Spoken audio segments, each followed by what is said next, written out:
Welcome to Sugarland, Texas. We are live at Constellation Field, home of the Atlantic League champion Sugarland Skeeters, where tonight your Skeeters, who come with a record of 2-3, take on the Bridgeport Bluefish, who are 3-2 in Game 6 of the season. In Game 6 of the series, the Skeeters are down 2-3. Tonight, the opening day starter will go at it again. That is Jake Hale, 1-0 with a 1.50 ERA. The right-hander will face fellow right-hander Tyler Bedomo. No record, no ERA, making his first start.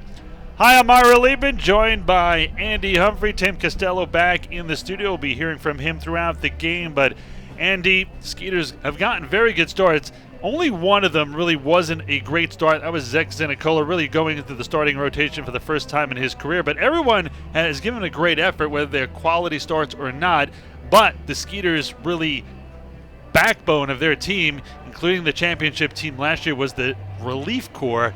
That has not been good. It's been a very drastic contrast between the two. The starters have gone 28 innings in these first 5 games of the series, and they've posted a 2.25 ERA, only giving up 26 hits, 11 total runs, 7 of those runs earned, and they've struck out 17 as opposed to 5 walks. On the other side, the bullpen, not as effective, a 6.35 ERA through 17 innings in the first 5 games. And really, there's been no sort of stability. You don't know who the back end guys are as of yet. Gary Gaetti is still trying to shift guys around in the bullpen to see who comes out first and who comes out for some of those later innings. So it is a bit of a transitional period, but the bullpen does need to shore things up if they want to get back into this series and win it. And really, kind of the extended spring training we've talked about, only 10 games for the actual spring training. So the first 30 games really are an extended spring training for all the managers in the Atlantic League, trying to find out who those guys are. Who's your true closer? Who's your setup man? Who are going to be your starters? What position guys are going to bat in the order? But even though it's 5 games in, you see the numbers in the bullpen. Are you concerned yet if you're Gary Gaetti, or still trying to figure things out? Well, again, the first few games, you never look at that and say that that's definitely going to be the case all season if you don't change anything. You just have to let these guys get acclimated to their environment. There are some new faces in this pitching staff, so you need to make sure that they feel comfortable here at Constellation Field and elsewhere in the Atlantic League before you try and make drastic changes like that to try and improve your season. Let's talk about the other part of the Skeeters game that is not doing well right now. We saw a 13-run explosion a couple of nights ago, but since then, the Skeeters have scored just 1 run in their last 18 innings. What do you do to try to inject some offense back into this team? It's brutal, but Gary Gaetti has always preached getting good at-bats, and sometimes a quality at-bat isn't always getting on base or getting a base hit. Sometimes it's just putting up a fight and eating into that pitch count. And yesterday, the Skeeters did not put up very many quality at-bats. They did not try and fight in the count against Rainey Lar, who lasted 7 innings and only allowed 2 base hits, did not allow a run at all. So quality at-bats are going to be the key to try and get back into the swing of things. Well, the Skeeters are taking the field, so we're going to duck out for the national anthem. When we come back, the starting lineups and the first pitch. It is time to play ball when we return to Constellation Field in a moment.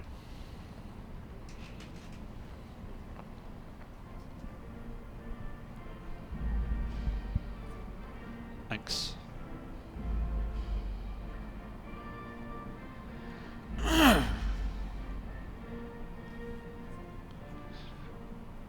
Oh, I figured since the 12:05 start, but it's actually a little late.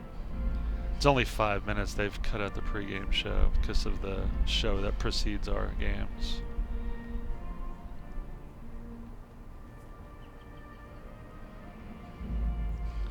Yep.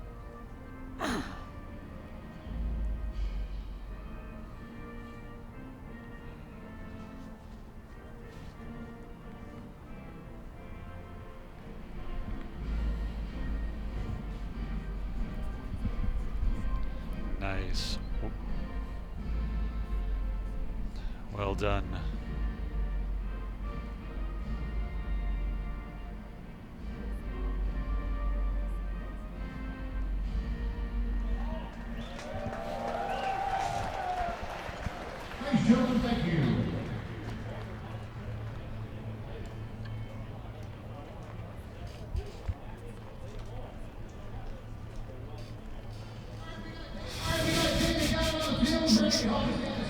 All right, no worries.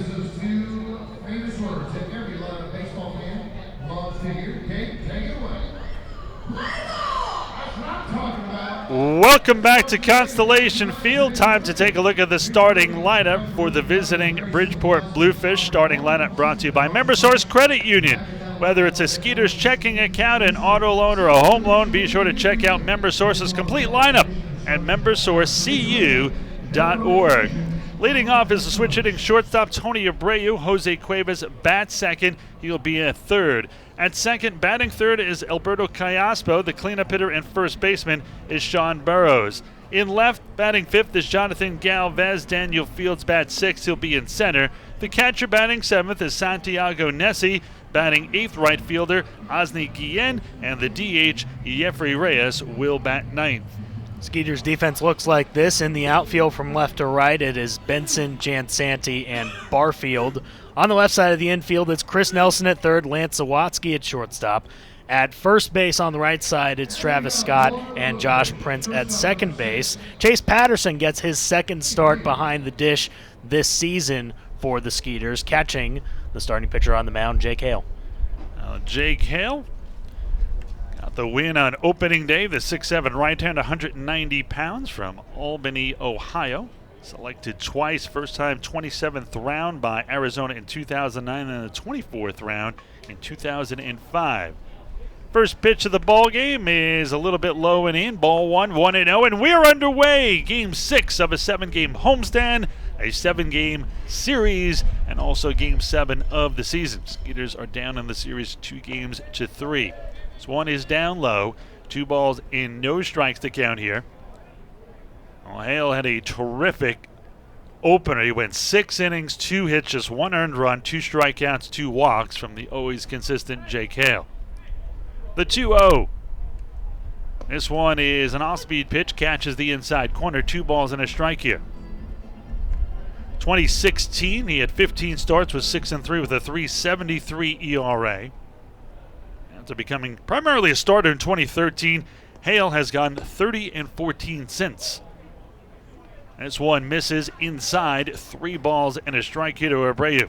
Abreu's got speed. The switch hitter batting here from the left side against the tall, lanky right-hander, Jake Hale. Swung on a slow chopper to the right side. They're going to have to hurry. Hale covers, grabs it, and steps on first. And that was not an easy catch. The flip a little low by Travis Scott, who's at first, and Hale kind of grabbed it below, behind him, and backhanding the ball, and did it very nonchalantly, actually, Andy. Yeah, a very unorthodox way of getting over there to first, and an unorthodox toss from Scott. But whatever it does to get the out, and a nice readjustment there by Jake Hale when he saw that that flip was going to be very low from Scott. Well, in steps 2015 Atlantic League All-Star Jose Cuevas, the third baseman, 333 with a home run and 4 RBIs. Cuevas 7 for 21 to begin the season. A double, a home run, 4 RBIs, currently on a 5-game hitting streak. First pitch here, a strike, no balls, and 1 strike to count by Hale. Hale gets the sign from Chase Patterson, who sets up away here in the 0-1. Swung and grounded to the left side. Short hop by Nelson at third. Fires it across in time, and there's a second out. Impressive play by Nelson as always. Yeah, another great pick by Nelson. Been showing that all series. Oh, with 2 down and none on, Albert Callaspo will bat here. The second baseman, a switch hitter, batting here from the left side, whereas lucky number 7. Hale, a former Buckeye from Ohio State, actually had 18 saves one season, which led the Big Ten. First pitch here by Hale to Callaspo. This one right down the middle for a strike. No balls and 1 strike to count. Hale in his career 33-27 with a 3.58 ERA. The 0-1 here by Jake. This one way inside, shuffles the feet of the switch hitter. 1 ball and 1 strike to count. Callaspo off to a good start. 381, no home runs and 1 RBI. They set up inside again here, and this one is a little bit low and in. 2 balls and a strike. Just underway here, top of the first, no score. 2 outs, none on. Bridgeport batting here. Wind blowing in from right center. Hale kicks and deals the 2-1, and this one low and in again near the feet of Kayaspo, and that'll run the count to 3-1. Great day for baseball. Remember, after this game here at Constellation Field, UT faces University of Louisiana Lafayette. That will not be carried here on 1560, but you're more than welcome to come down here to Constellation Field and check it out. Both UT and the University of Louisiana Lafayette will be carrying the broadcast. So if you can't make it, maybe tune in. There's a lot of UT fans in the area. Payoff pitch here to Hale. This one is just a little bit low and away. The entire infield took a step towards the dugout. Thought they had strike 3, so did I. It's going to be ball 4. Oh, long pause, not only by the infield, but also by home plate umpire Jim Tatum. Was waiting to see what his call would be. And it took about a second to actually figure out what he was going to decide there. And Kayaspo was obviously already on his way to first. Well, that'll bring in the left-handed hitting first baseman Sean Burrows, the former big leaguer with the big resume. He's been a star since he's been a kid, won back-to-back Little League World Series. Of course, you know his dad is Jeff Burrows, who won a MVP in 1973 while a member of the Texas Rangers. What you might not know is that while Sean was winning those back-to-back Little League World Series, his dad Jeff was the manager. The 1-0. Swung a hit to the left side. This one down the left field line. Let's see if Benson can stop it before it gets in the corner. He does. And what a job. He actually stops Kayaspo at second as well. Benson can fly down there. Yeah, really nice job to hold him to a single, and that kind of came off of the middle part of the bat from Sean Burrows. It was a bit of an awkward contact and just down that line and softly hit. But still, Nelson couldn't get there because he wasn't really expecting a ball like that to come off the bat that way and go down the line. Well, 2 on and 2 out runners at first and second. Kayaspo at second, Burrows on at first. Might be facing the right man here. Jonathan Galvez off to a slow start, just 1 for 17 so far. First pitch here by Hale, swung on, fouled off to the right side. Travis Scott will give it a look near his own dugout, but that's going to be well back into the seats. Strike 1, no balls, and 1 strike to count. Galvez just 0-63, no home runs and 2 RBIs. Galvez undrafted out of the Dominican Republic, about to reach as high as AAA Tucson/El Paso in 2013 and 14. This one is a strike, no balls, and 2 strikes to count. So now Hale has a chance to get out of this.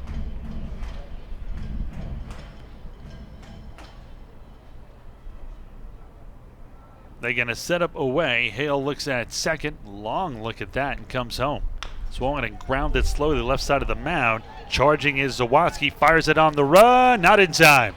That was a tough play for Zawatsky. A slow roller past the mound. Hale didn't have a chance. Fell off to the right side of the mound. And now bases are loaded with 2 down. Well, good effort by Zawatsky. He did everything exactly right. But again, he really didn't have much of a chance at the play as Galvez, who is struggling, finally gets a base hit, and it was an unorthodox way of getting it, but he'll take it. And now it's trouble time for Jake Hale. Daniel Fields 0 for 4 yesterday, 4 for 20 to start this season with a triple, a home run, 2 RBIs, and 3 runs scored. First pitch here, a strike, 0-1. Good start for Hale. Has to get out of a bases loaded jam here in the first. No score, top of the first, Bridgeport versus the Skeeters. Fields 200 overall, a home run, and 2 RBIs. Fields a former 6th-round pick of the Tigers in 2009 out of the University of Detroit. Swung foul down the left side, 0-2, and now Hale has a good chance to get out of this ahead of the batter Fields, 0-2.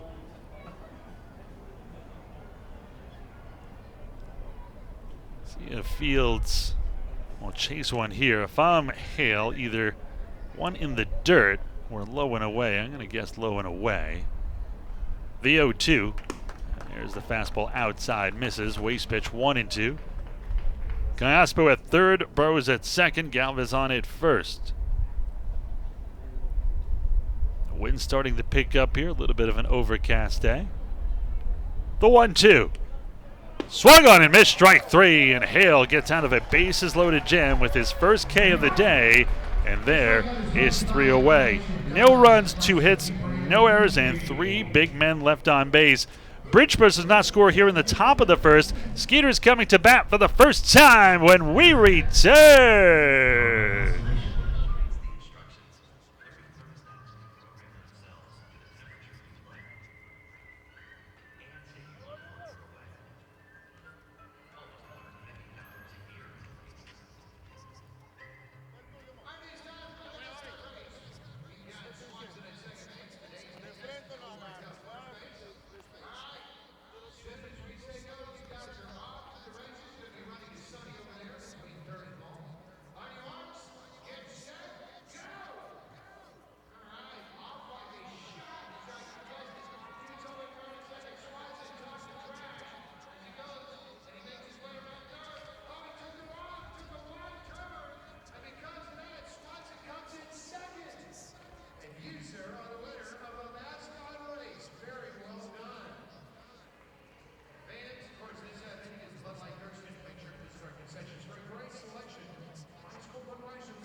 We move to the bottom of the first inning. Bridgeport did not score. Skeeters batting here for the first time. Let's take a look at the starting lineup for your Sugarland Skeeters. Starting lineup brought to you by MemberSource Credit Union. Whether it's a Skeeters checking account, an auto loan, or a home loan, be sure to check out MemberSource's complete lineup at membersourcecu.org. Leading off is Josh Prince. He'll be at second. Lance Zawatsky bat second. He'll be at short. In right, Jeremy Barfield. He'll bat third. The cleanup hitter, Andy Wilkins, is the DH. In left field, Joe Benson bats fifth. Travis Scott at first bats sixth. Chris Nelson bats seventh. He'll be at third. Anthony Jansanti in center bats eighth and batting ninth. Catcher Chase Patterson. And defensively for the Bridgeport Bluefish, from left to right in the outfield, it's Jonathan Galvez, Daniel Fields, and Osni Guillen. On the left side of the infield, Jose Cuevas plays at third. Antonio Abreu plays at shortstop. Right side, Alberto Callaspo at second base and Sean Burrows at first.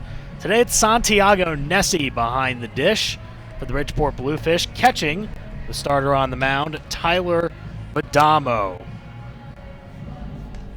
Badamo, 24 years old, from Mount Sinai, New York. He was selected the 24th round by the Yankees. Went to Dowling College, and in his senior year at Dowling, he finished with an ERA under 1 as a starter. He threw over 100 innings and had a 0.83 ERA and a 9-3 record. So Badamo will deal to Prince, 263, no home runs, 1 RBI for the Skeeters table setter. First pitch is strike. There's a few Long Island guys in the house today. Myself, Sure Mike Moore, the voice of the Bridgeport Bluefish, and Badamo on the mound. I actually almost went to Dowling. The 0-1. This one is low and away. 1 ball and 1 strike. Badamo 9-10 in 3 seasons, a 3.22 ERA. Long Island boy gets to play in the Mets organization. That had to be a dream come true. And of course, unless he was a Yankee fan growing up. Well, maybe. 2 balls and a strike here. Badamo gets the sign from Nessie, who's going to set up way outside. This one swung and grounded to the left side. Right at Cuevas. He'll fire it to first. Gets Prince by about a step. And there is out number 1. That'll bring in Lance Zawatsky. Zawatsky off to a little bit of a slow start. Lance, just a matter of time with him. 150, no home runs, and 1 RBI. Badamo was named a pitcher of the year At one point in his career, and an All-American while in college. He was drafted by the Mets. I said the Yankees earlier, but it was the Mets who took him in the 24th round in 2014. First pitch here is an off-speed pitch right over the heart of the plate for a strike. No balls in one strike to count here to Zawadzki. 3 for 20 to start the season. The 0-1. This one, a check swing. Did he go? The appeal? He did not. Gary Coyote appealed no before the third base umpire Greg Oros behind him said no. Gary's doesn't count. Umpires for tonight, Jim Tatum behind the dish, David Frame at first, and again Oros at third. Oros was the home plate umpire last night. This one misses a little high, 2-1 here on Zawadzki. They always say two things when you're struggling. Either try to take some walks, which is hard when you're struggling, or try to hit it back towards the pitcher. So you can hit line drives and kind of get you out of that slump. 2 balls and 2 strikes to count. 1 out, none on. Bottom of the first. No score here. Ira Liebman along with Andy Humphrey. Perdomo kicks and deals the 2-2. Curveball couldn't quite snap it off. May have slipped there on the mound as he fell off to the right side. That'll run the count full 3-2.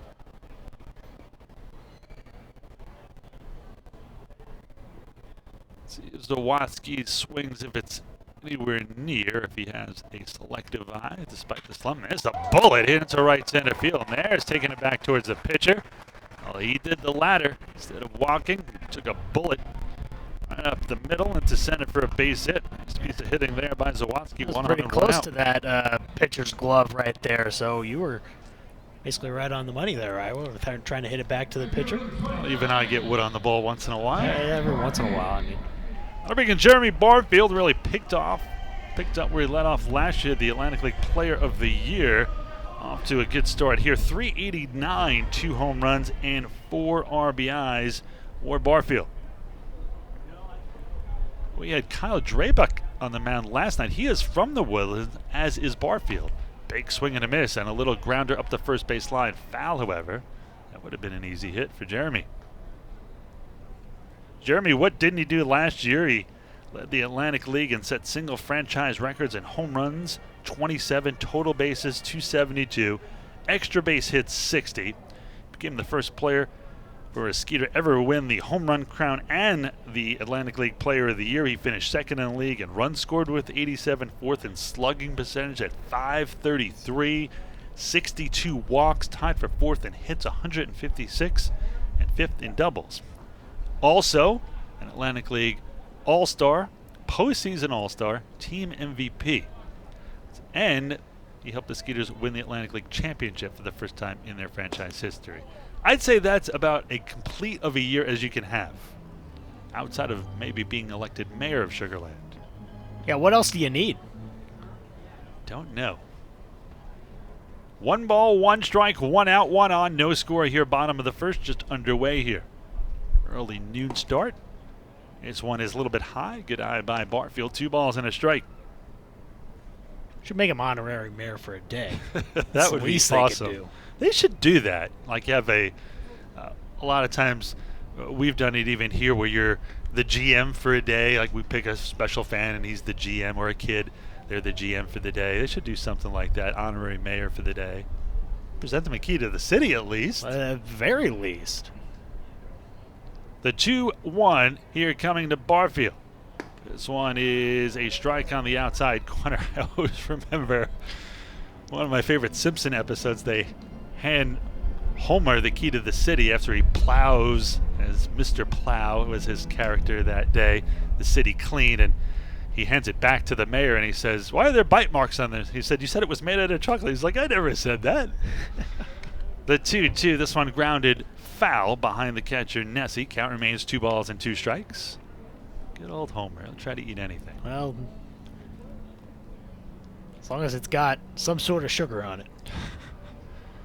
Or cholesterol. Speaking of home runs, in the last 2 years combined now, number 29 has hit 29 home runs with his 27 last year and 2 here to start this year. On a hot shot through the left side for a base hit. Barfield hit that on the screws. Now first and second, only 1 away for the designated hitter, Andy Wilkins. Well, the Skeeters are only one hit away from their hit total in last night's ball game, so it seems to be a much better day of seeing the baseball, and they seem to have figured out a little bit Tyler Badamo early.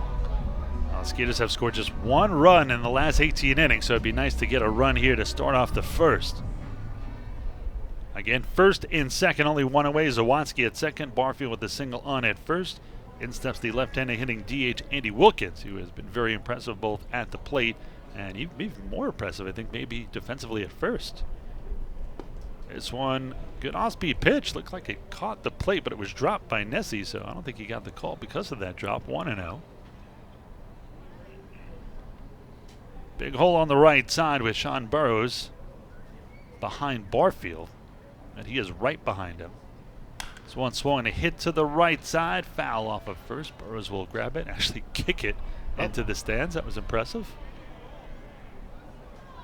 Nessie had actually thrown the return ball to Badamo past the pitcher, and it went all the way to Cayaspo. And of course, it's a dead ball though, because it was a foul ball, so it was just a new baseball, so the runners could not move. But if Nessie was just delivering the baseball back, Zawadzki may have had a chance to maybe think about third. You see that once every 4 or 5 years that happens. I remember a friend of mine coaching Little League, he would say that, because the kids are always missing, that even in the junior high level, we would have guys, the shortstop at the second baseman, every time the ball came back to the pitcher to kind of duck behind him just go in case. back him up. Zawadzki, a big dart off of third, almost got caught there in no man's land trying to distract Badamo.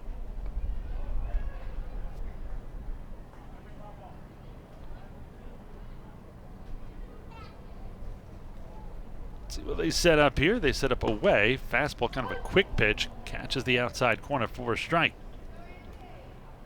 2 balls, 2 strikes, 2 on, 1 out. No score here, bottom of the first. Skeeters threatening early. Long look in. They're going to set up inside, and this one goes outside, misses.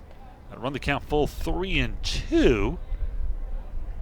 Zawadzki's got a little speed, as does Barfield. You could think about a hit and run here with 3-2 on Wilkins and 1 away. Seems like Wilkins has made pretty good contact thus far. Don't see any signs by Gary Gaddy at third. Oh, probably nothing on here. Unless Gary's so slick, he just mentally telepathizes his signs to his runners. See if they go. They do not. 3-2 is fouled back into the right of home. We'll do the 3-2 again. So Wilkins are pretty good at bat here. We'll see a 7th pitch. Yeah, we mentioned earlier that the Skeeters will have to put up good at-bats in this game if they want to try and get things going on offense. Already, Tyler Badamo has 22 pitches, which matches Jake Hale's total from the first inning. Now he's going to step off here. Wants the signs again. Wants to make sure on 3-2. So these guys have worked to full counts. Lance Zawadzki worked to a full count before his single, a 2-2 count against Barfield. The 3-2 is rip foul, so we're going to see an 8th pitch in this at bat. Yeah, and Andy Wilkins here with a full count and fouling off a couple pitches on the payoff. So early on, the Skeeters seem locked in to try and eat into this pitcher. Of course, his first start, so getting to him early will be key. Which on kind of a pitch count in your first start anyway. There's a lot of them up early. From the stretch, you'll look at second and come home. This one swung and hit high in the air to right field. Guillen back, he has a beat on it. Zawadzki will tag. He'll go to third. The throw comes into second, and the Skeeters have runners on the corners with 2 down. Pretty good sound off the bat there from Andy Wilkins. Probably thought about that being a home run, but I think the wind maybe pushed it a little bit back towards right field as the wind is blowing pretty fiercely from straightaway right. Well, Joe Benson will step in, off to a good start as well. He is 5 for 16 to start the season. 313, no home runs and 1 RBI for the Skeeters right-handed hitting left fielder. If Benson can knock in the first run of the game, Zawadzki down at third, Barfield at second, 2 on, 2 out. This one a strike on the inside corner. No balls and 1 strike to count. No runs, 2 hits, no errors for both teams. Bottom of the first inning.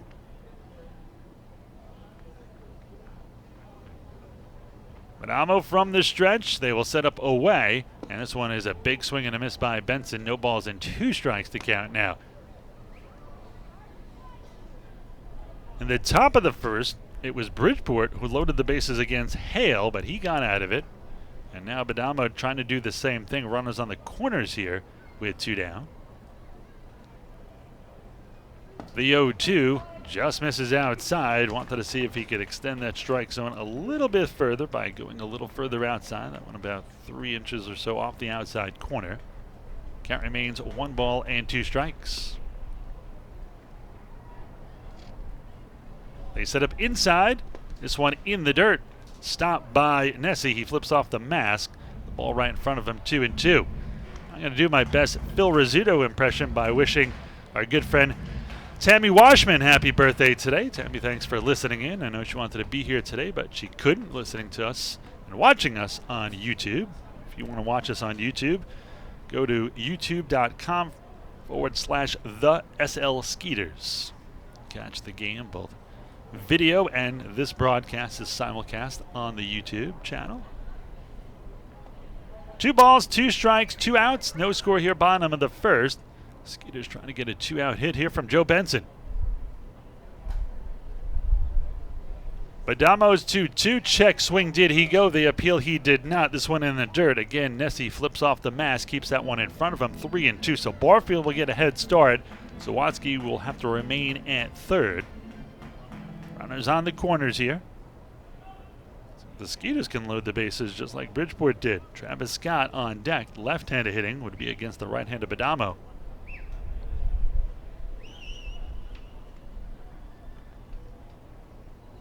Big pitch here for Tyler.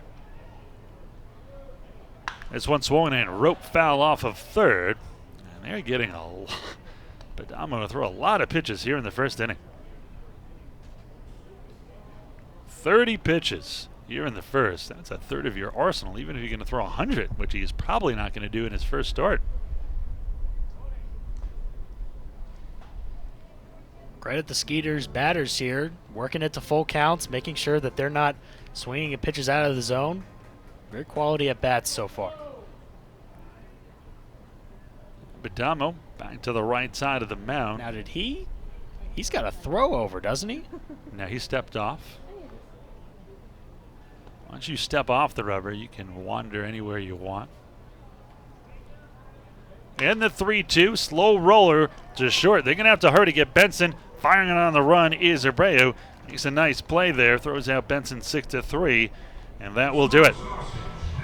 Skeeters get no runs on 2 hits, no errors, and 2 men left on base. We are through 1 inning of play. There's no score between Bridgeport and Sugar Land.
We move to the top half of the second inning. Skeeters and Bluefish are scoreless. After 6 men went to the plate in the first, and Hale stranded the bases loaded to be the bottom of the order here against Jake Hale. First pitch is low and off the mitt of Patterson. 1 ball and no strikes. 7, 8, and 9, Santiago Nessie, Osni Guillen, and Jeffrey Reyes. Patterson's going to sit outside in the 1-0 here by Hale. This one low and away, backhanded by Patterson. 2 balls and no strikes to count. Nessie 1 for 8 to start the season, with a run scored and an RBI. This one misses inside. That'll run the count to 3-0. Nessie a .239 career hitter. A 3-0 here by Hale. This one a strike down the middle, 3 balls and 1 strike. Hale does not walk too many guys. Usually 1 or 2, and that's generally about it. Patterson comes back inside. This one swung and chopped to the left side. Sawatsky backs up at short, flings it to first. He does that so smoothly. He just kind of flips it almost sidearm. Kind of a lollipop throw, but right on the money. When you got an arm like that, I guess you can do that. Yep. I remember being, I guess, the Yankees play Cleveland one time, and I see Derek Jeter and Alfonso Soriano like soft tossing like 300 feet. I mean, just soft a little tossing. sidearm. That's why they do what they do. Don't take any steps. Nope. If I tried, I could throw it with all my might and not get it that far, and they're just lightly tossing and it's traveling 300 feet. Squaring to bunt, bunting it foul is Osni Guillen, bunts it back behind home plate. No balls and 1 strike. Osni Guillen, the son of Ozzie Guillen. What'd you say his brother's name? That they combined names? His dad combined names? Ozzie Jr. and his other older brother's name is Oni, O-N-E-Y. So you take Ozzie and Oni, put them together, and you get Osni. This one is hit high and deep in the air to right field. Barfield going back, looking up, and this one is going to be over the wall for a ground rule double. Again, hit it a ton. He's already got a home run in this series, and he came in hitting .368. Going to add to that, runner down at second with 1 away. Well, also has a 6-game hitting streak now. He was one of 3 Bluefish coming into this game with a 5-game hitting streak, as the Skeeters did not have anybody who had a 5-game hitting streak, a hit in each one of the first 5 games. But Guillen really continuing the hot hitting, and he's getting extra base hits too. It's not just singles. Well, in steps Jeffrey Reyes. This one a strike on the outside corner. So I understand Osni. Where did Reyes get Jeffrey with a Y? Mother said, Jeffrey, that's too ordinary. Let's stick a Y in front of that. Jeffrey. I'm sure it's probably his given name is probably different, and then when he came here to the States, they probably changed his name. Oh no! Well, no, he's from the Bronx, and Jeffrey is probably a name that is similar to Jeffrey, but you probably use the J but don't pronounce the J. The J in Spanish makes an H sound. Makes it. Well, sometimes you say a Y sound as well. It depends on where the J in the word is. That's the language lesson for the day heard here on the Skeeters broadcast. Took 4 years of Spanish. Ditto. I learned more in a month, though, in Guatemala. I didn't learn a lot of. I can't remember a ton of what the words mean, but I remember the word structure. That's good, because I'm better with the words. So together, we will figure together things we'll out. together we'll be fluent in Spanish. Like a true broadcast team. No balls and 2 strikes to count here on Reyes. Ray means king, which makes him King Jeffrey. This one swung, slow roll it to second. Throw to first. Hale gets there just in the nick of time. That is out number 2. Going to third is Guillen. So once again, Hale will have to work with the man at third. Got out of a bases loaded jam in the first. Let's see if he can strand another runner. If he does, Bridgeport's going to be frustrated, leaving 4 on in 2 innings. Back to the top of the order with Tony Abreu, the switch hitter, batting here from the left side. grounded out to first his first time up. No score here in the top half of the second inning. Early noon contest today because UT and University of Louisiana Lafayette will be playing Longhorns versus the Raging Cajuns. First pitch here is a, whoa, that was a strike on the outside corner. I guess it was a little low. 1 ball and no strikes to count, says Jim Tatum, the home plate umpire. Hale gets the sign here from Patterson. Long look in by Hale. Now he winds and fires, and the 1-0 swung and fouled into the screen. 1 ball and 1 strike to count.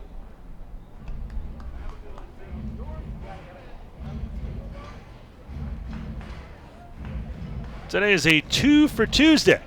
2 for the price of 1. And the final game of the homestand tomorrow, we go back to the night games, and it will be a 6:05 start. This one is clubbed down the right side, foul. Tomorrow, kids eat free. Excuse me, kids get in free. They're not eating for free. They're just getting in for free. A new promotion here in 2017.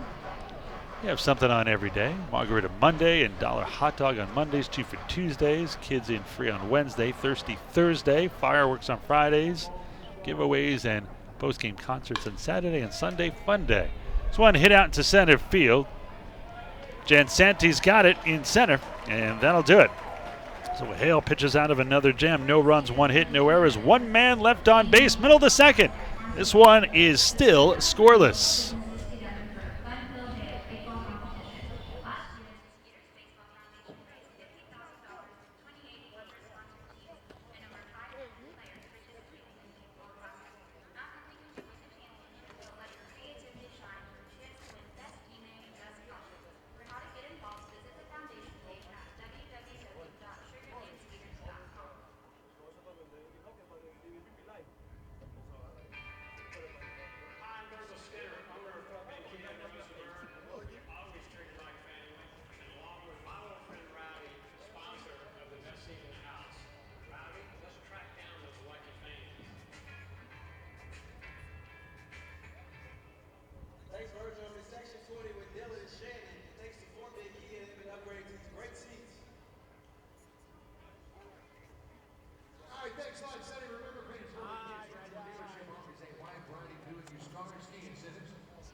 We move to the bottom of the second. The Skeeters will try to break this scoreless tie.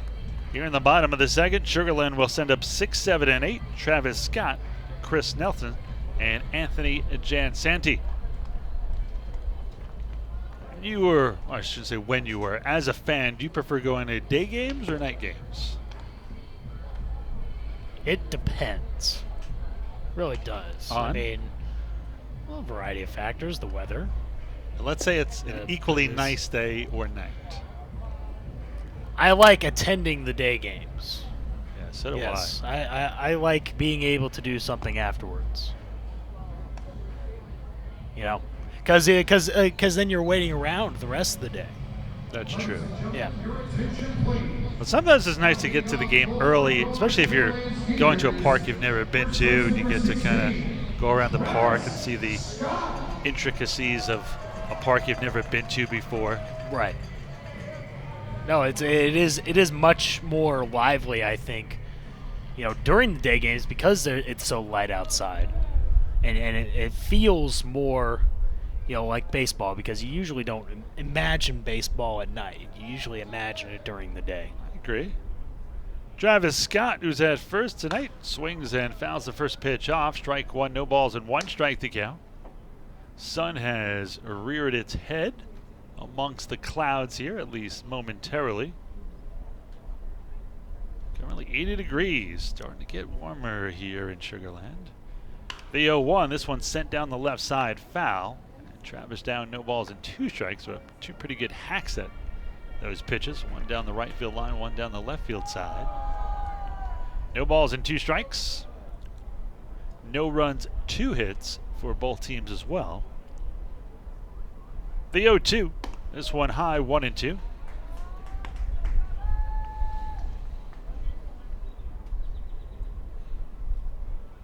Pretty straight up on the infield against Scott. Want the ball low and in on him. And this one is swung and fouled back into our left, 1-2. I don't know why you would want to pitch a left-handed hitter with power low and in. And that's exactly where a lefty wants it. There's very few left-handed high ball hitters. Scott set a career high in home runs last year with 16. The 1-2. This one is hit into shallow left center field. No man's land, and that's going to fall in. Between the left fielder Galvez and over the head of Abreu. Now the Skeeters have the leadoff man on, 3rd hit of the game. Well, just Scott's 4th hit of the series, and that's a nice way to get it there. And I think the wind probably carried it away from Cayaspo. I think normally he might have a chance to race out and get that one, but it carried just a little bit more than he thought. Former big leaguer Chris Nelson comes in. Nelson 3 for 16 to start the season, 188, no home runs, 2 RBIs. Let's see if he can continue it. They have been getting Badamo throw a lot of pitches. Nelson went in front of that one. No balls and 1 strike to count. And at this rate, Badamo might not make it out of the 4th. All the other games later in the Atlantic League. So on big swing and a miss, 0-2. York and Southern Maryland playing at 6:35 Eastern Standard Time. The Ducks and the Patriots at 7:05, and the Barnstormers and the Bees at 6:35. No score here in this one, bottom of the 2nd. So far, the Bluefish have played very well and really picked up where they left off. They got eliminated with just a couple of games to go. They really hung in there until the end.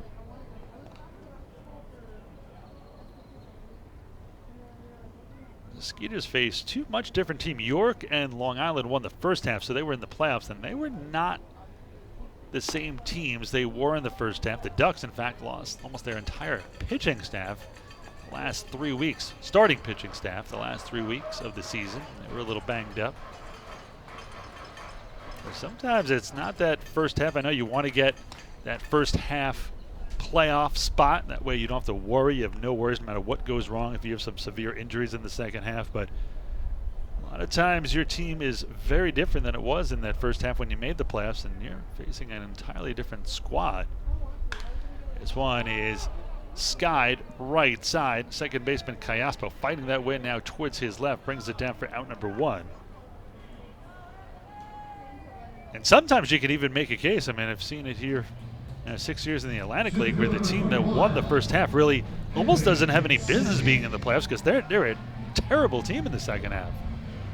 Yeah, and sometimes things totally change, and I think that's interesting how, you know, you can qualify for a spot in the first half and then have a totally different team. And, you know, maybe that's something that they have to look at. Now, they do the same thing in affiliated baseball, and initially I wasn't a big fan of it. But I like it a lot now because much like affiliated, your team changes a lot.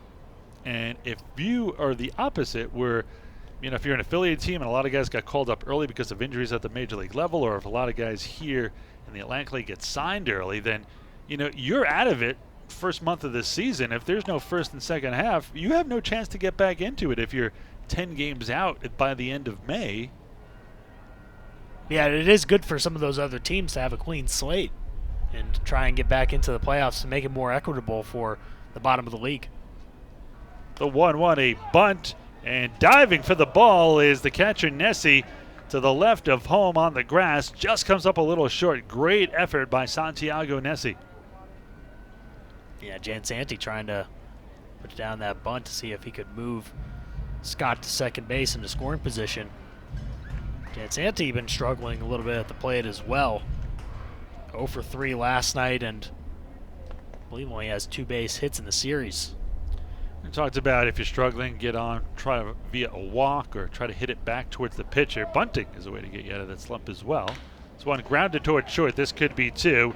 Abreu to Callaspo and back to first to Burrows, and that will do it. So a rally ends quickly. 6-4-3 on the DP. An unconventional 1-2-3 inning with a single, pop out, and double play. Through two, we still have no score in this one.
We move to the top half of the third inning. Still a scoreless game. Jose Cuevas, Alberto Callaspo, and Sean Burrows 2, 3, and 4 here against Hale, who has gotten out of 2 jams so far. There's one low and away. 1 ball and no strikes. You can get out of a jam, but not a jelly. No runs on 3 hits for both squads. This one is just, no, call the strike. 1 ball and 1 strike. The scoreboard has neither up there.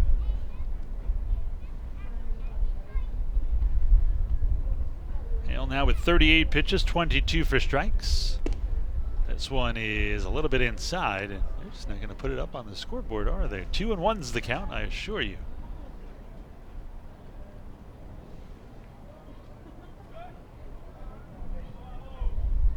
The 2-1 here by Hale.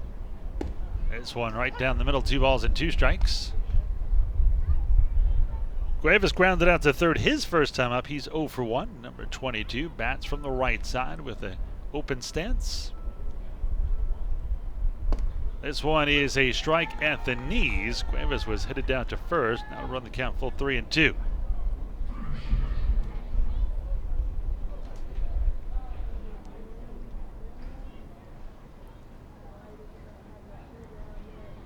Hale kicks and deals. This one hit to the right side and through for a base hit. Prince was shaded very far off the middle, just to the right of second, so a big gaping hole on the right side.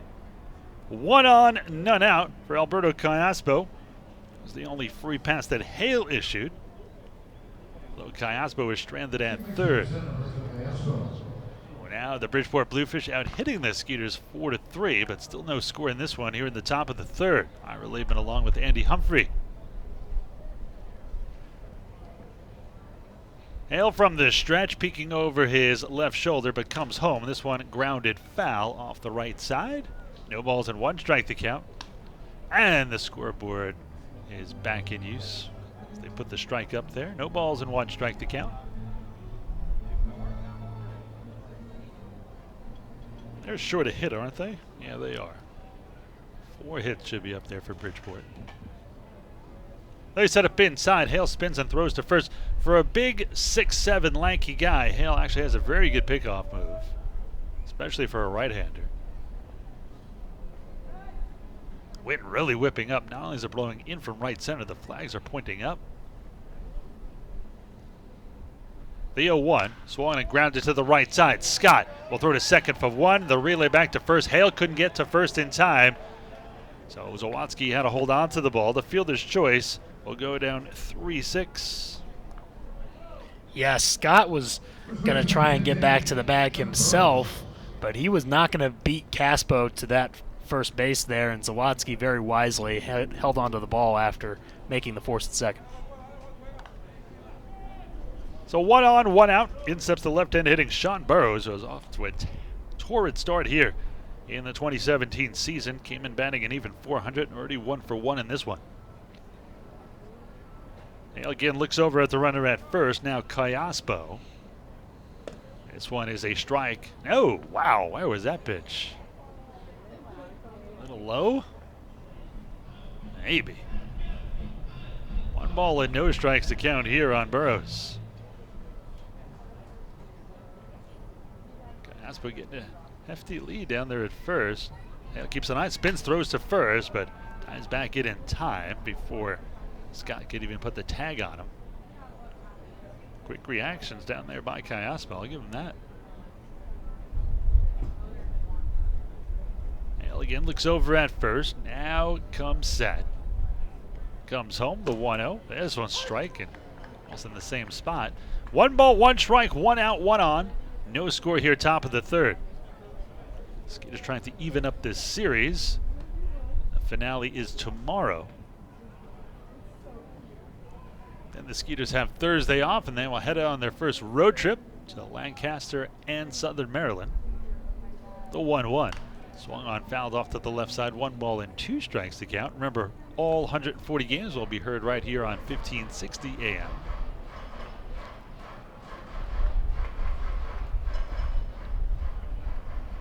See if Hale can induce a double dip here. Very close attention to Kayaspo at first. He does not go, and this one low and away to the left-hander hitting Burrows, leaving the count of 2 balls and 2 strikes.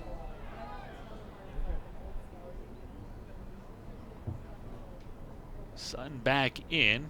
All the clouds here today, but a nice day. Very low humidity, 80 degrees. This one chopped foul at the plate. I think that one got a piece of the foot of Burrows.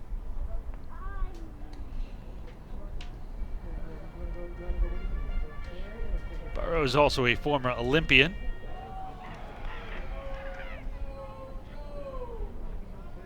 Actually, I shouldn't say former. When I was in Colorado Springs, we were introducing a track star, and I said, how would you like me to introduce you as former Olympian? He said, always an Olympian. I was like, oh, okay.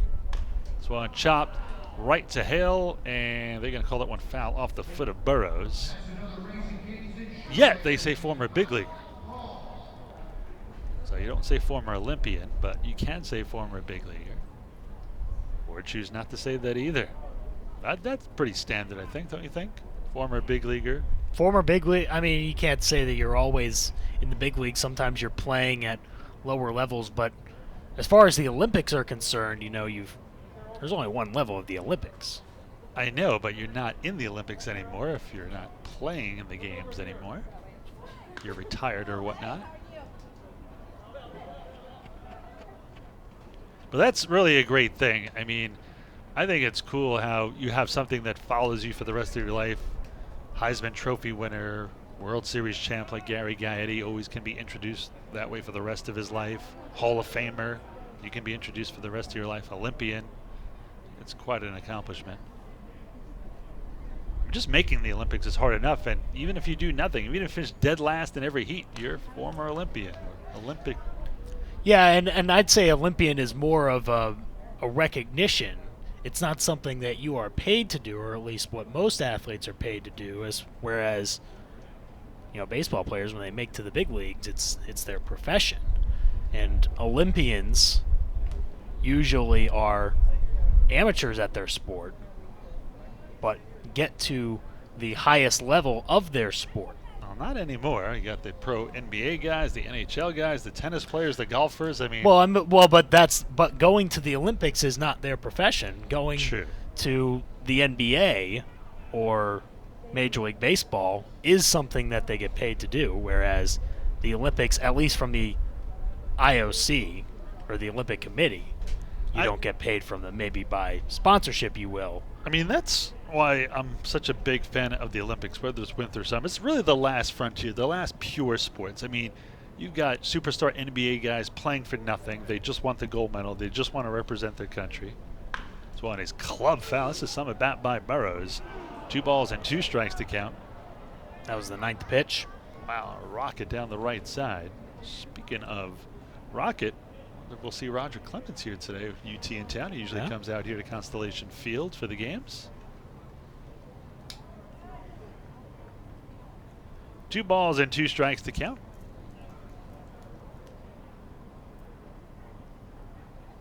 Tenth pitch coming here to Burrows. So a 16 pitch at bat by Travis Scott a few nights ago.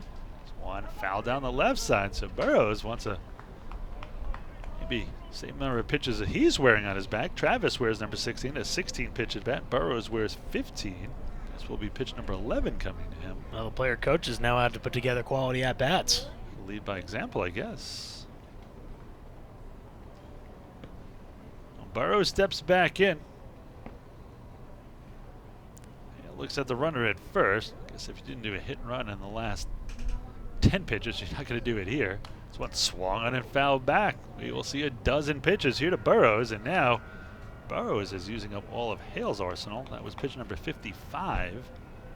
36 of them for strikes. Still 2-2 here on Burrows.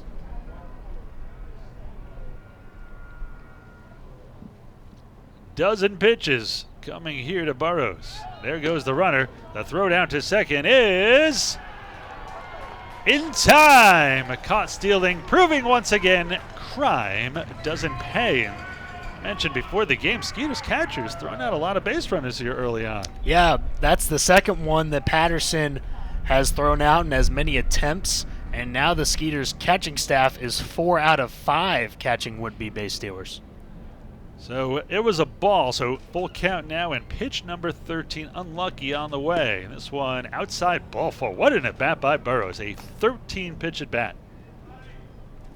And just like Travis Scott, he draws the walk as a result, making sure that he works Hale as much as he could.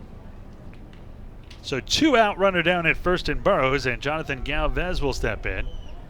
Galvez 063, no home runs, 2 RBIs coming in. Headed infield single his first time up. Sawatsky made a great play charging it, but could not get Galvez. Check swing. This one misses a little bit high and inside. 1 ball and no strikes to count.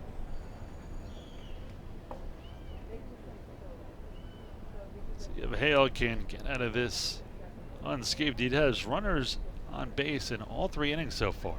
This one low and away, backhanded by Patterson. Nice stop. Now Hale is going to regroup here, walks back to the right side of the mound and onto the grass near first. Now coming back to the back side of the mound, wants to clear his head here for a second. 2-0 the count here to Galvez. Hale looks at first. Burrows probably not going to go anywhere. Not a lot of speed there. The 2-0. Chop foul back into the left of home, right near on-deck hitter Daniel Fields. 2 balls and 1 strike to count. No score here, top of the 3rd. Game 6 of this 7-game series. First homestand of the year.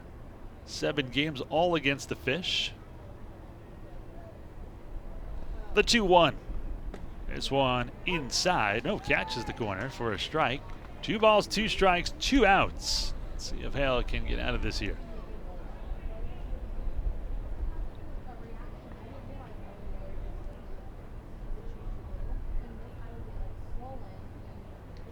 The 2-2 here from Hale. He'll kick and deal, and this one is in the dirt. Gets away from Patterson just a few feet to his left. He hops on it quick.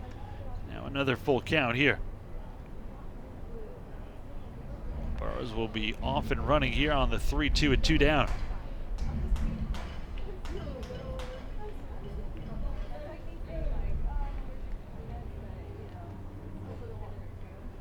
Payoff pitch by Hale. There goes Burrows, low and away, ball 4, and a rare 3-walk game for Hale. Back-to-back walks at that. Once again, runners in scoring position here for the 3rd straight inning. And that's a guy that you're even more frustrated walking. Jonathan Galvez, who has not had a good series at the plate. Just 2 base hits so far through the first 6 games, and now Jake Hale is going to get a visit from Rafi Montalvo. Right on time. Montalvo going to try to settle down his pitcher. See if Montalvo just some quick thoughts or not. Remember, UT, the University of Texas Longhorns, will be playing here at 6:30 tonight against the Raging Cajuns of University of Louisiana Lafayette. Now we're going to take a break back to the studio for a quick minute, and Tim Costello will have an update for us here. Tim, what do you have for us?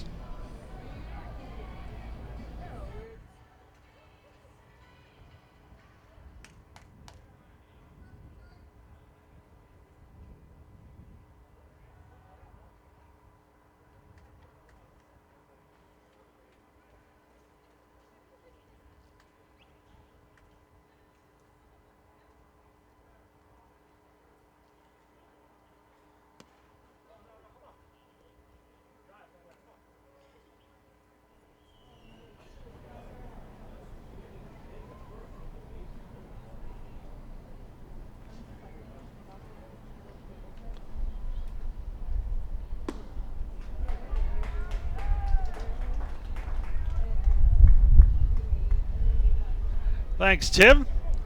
1 ball and no strikes here on Daniel Fields. 2 on, 2 out. And Hale trying to get out of this inning. He has struggled a little bit in each inning. There have been runners on base and in scoring position. This one low and in. 2 balls and no strikes. 2 balls and 1 strike. I thought that was incorrect on the scoreboard. No score here, top of the 3rd. Who's going to blink first? The 2-1. This one just misses, a little low and away. Good pitch by Hale. Didn't get the call. 3-1, and now 1 pitch away from loading the bases for the 2nd time in 3 innings. Hale gets the side. They're going to set up inside. The 3-1. Swung on and missed. Tied him up inside. 3-2. But both runners will be off. Burrows at second. Galvez on at first.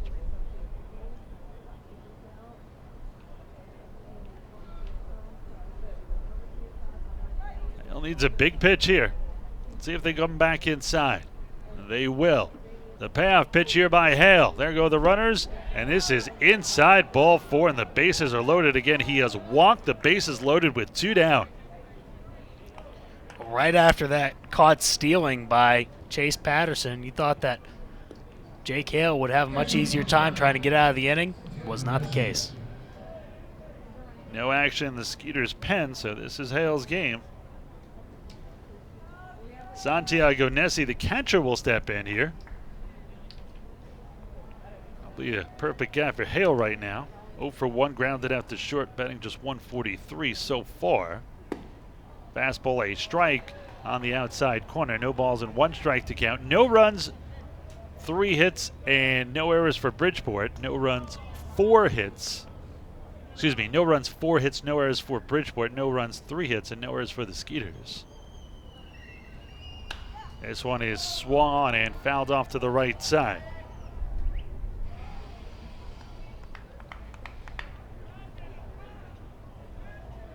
"35 pitches for Jake Hale just in this inning. And it's 71 now for the first 3 innings. The 0-2. Just misses outside. Hale skipped off the mound. He thought he had it, so did I. 1 ball and 2 strikes to count. That's got to be frustrating as a pitcher. You saw Hale just really roll his eyes at that call.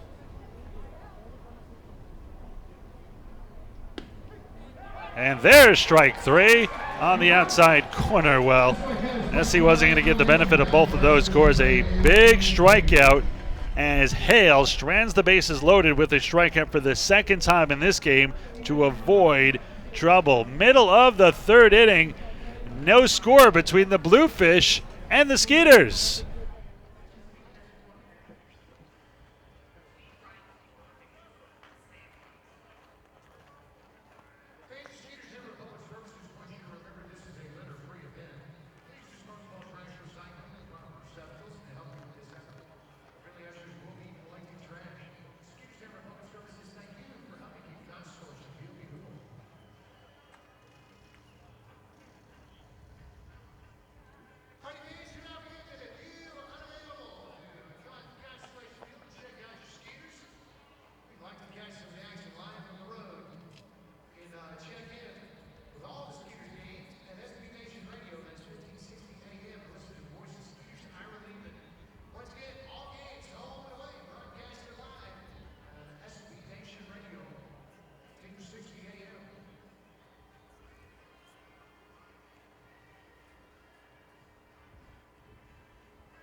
Well, the Skeeters need a little rally, a little fist pump, if you will. It is scoreless here in the bottom of the third. Jake Hale clearly does not have his best stuff today, but it is the great pitchers who don't have their best stuff can get away with it, and he has stranded the bases loaded twice in 3 innings so far with a strikeout, got out of the second also with a runner at third.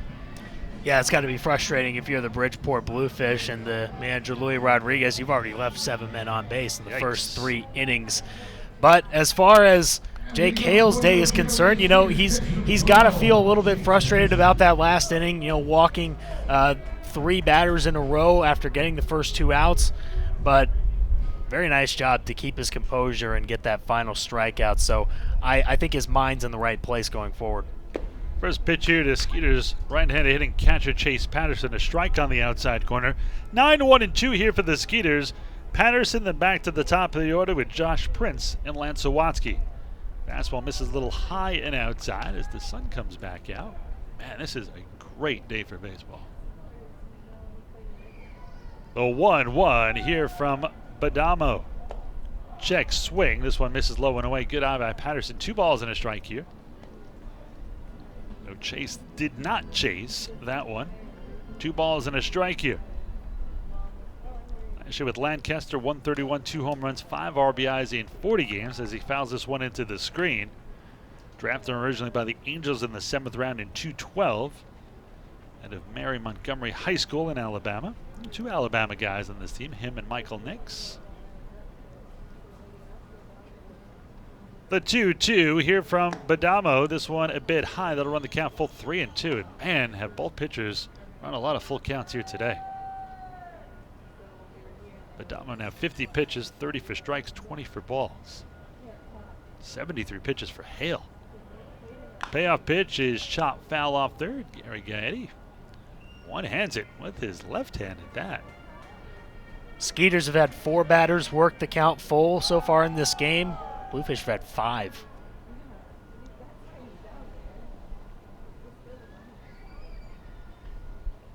Payoff pitch here to Patterson. They set up outside, and this one is on the outside corner. Strike 3. Patterson thought he had ball 4, took a step towards first.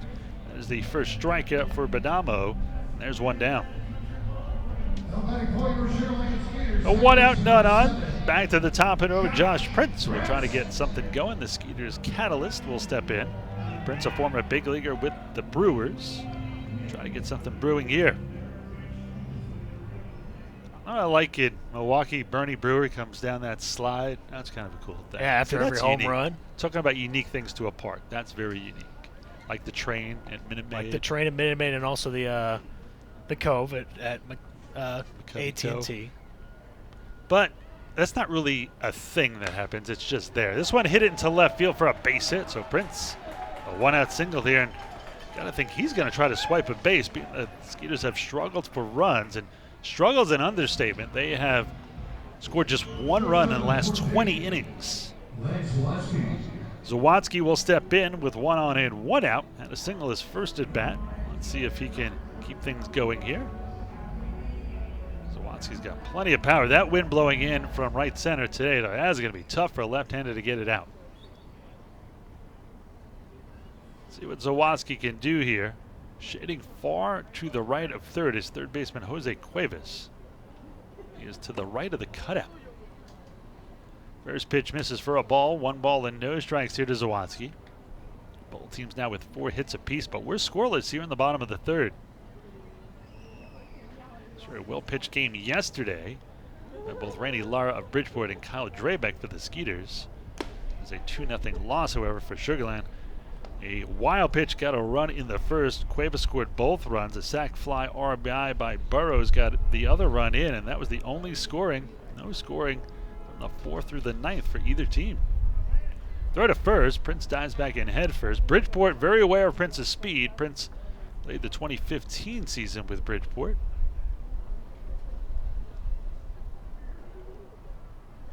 Prince, speaking of University of Louisiana, and almost got caught between, and now he might. They throw to first and way wide and into foul territory. Otherwise, they would have gotten Prince.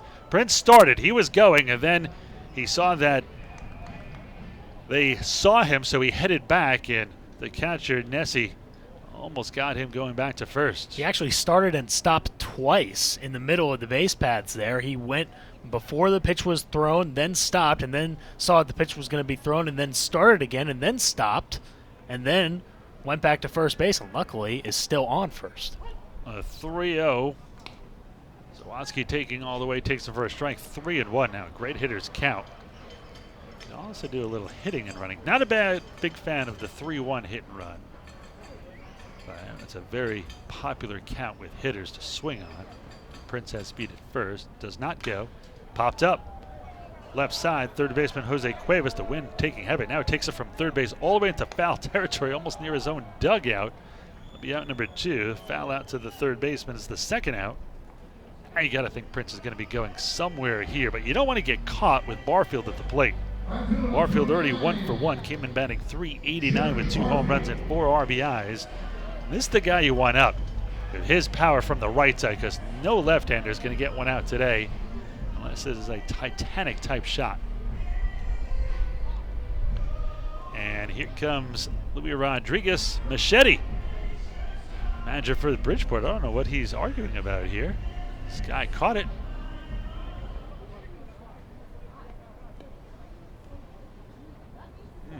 Any clue there? Yeah, what could his argument? A pitch hasn't been thrown. His third baseman caught the out.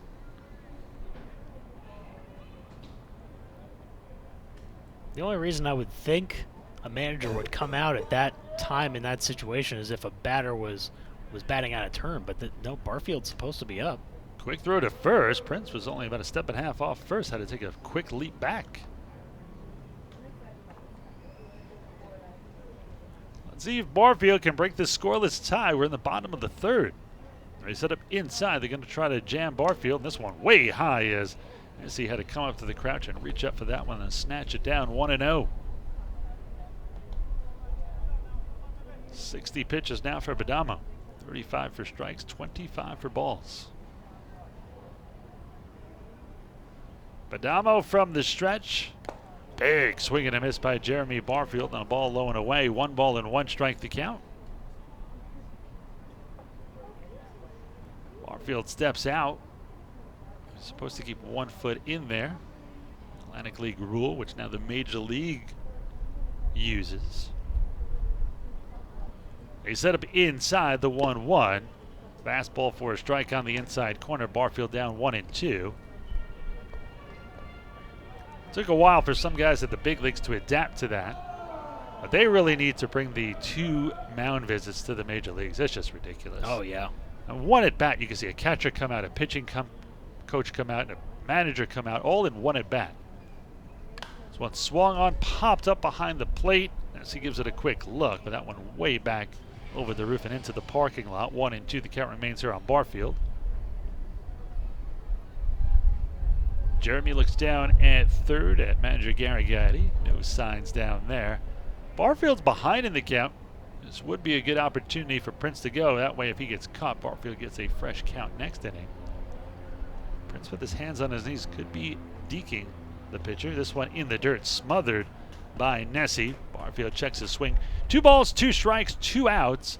Runner down at first, Josh Prince.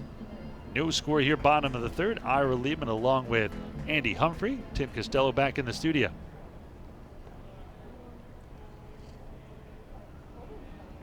Badama, a long look in here. They set up inside. This one swung and hit high in the air, but playable. Galvez underneath it, and he'll bring it down for the final out. So no runs, 1 hit, no errors, 1 man left on base. A third of the way through. We're scoreless.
We move to the top of the 4th in a scoreless game. It's always fine and dandy to have my friend Andy. Andy Humphrey is going to take you through the next few. Andy?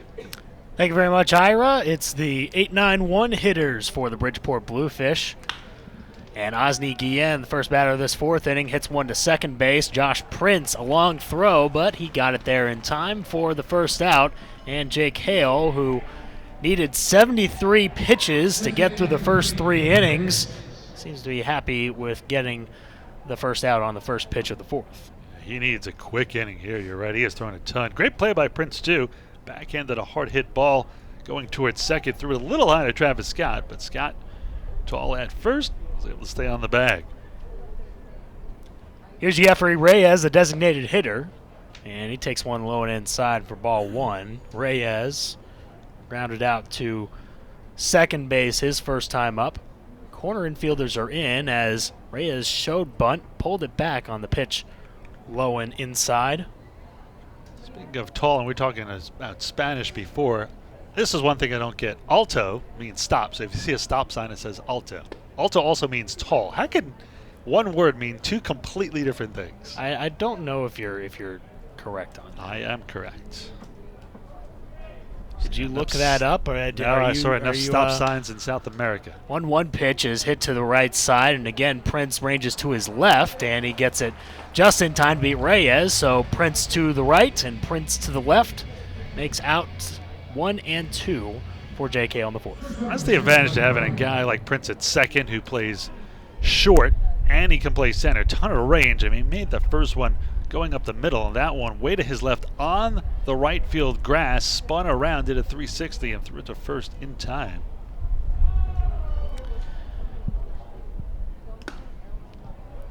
First pitch to Tony Abreu is a called strike on the lower third of the zone. All right, so we're gonna take a little look at the distance between alto meaning tall and alto meaning stop in the Spanish language, as Abreu bounces that foul down the first base line. Spanish stop sign. Well, there is no difference in spelling or pronunciation. It is generally believed that a person will know from the context in which the word is used. What if you just say alto? And that means stop. That's line foul again down the first base line. It's still 0-2 to Abreu.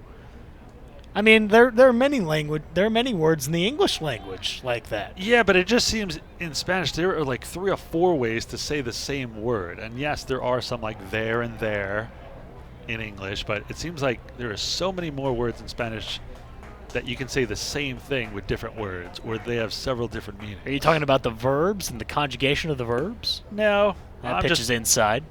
Like to drink can be beber or tocar. Both mean to drink. Well, tocar is more to take. Well, that's what they ask you in a restaurant. Bebida is beverage, as that's bounced foul down the first base line. Abreu fouling off a few pitches here in this at bat. 1 ball and 2 strikes. I mean, the verbs are sometimes difficult because you change the word to say who is doing the action, whether it's me or you or them. It wasn't me. Fouled away. Was it me? It was you. I'm guilty of everything around here. Of course. Got to blame the new guy. What fun is it if you can? Yeah. 1 ball and 2 strikes to Abreu. It is scoreless. We're in the top of the 4th inning. Each team with 4 hits. Swing and a miss. Abreu fooled by the off-speed pitch there by Hale, and a much-needed 1-2-3 frame by the Skeeters starter. We're through 3.5, and we're still scoreless at Constellation Field.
Bottom of the 4th we go at Constellation Field. Still no score between the Bluefish and the Skeeters.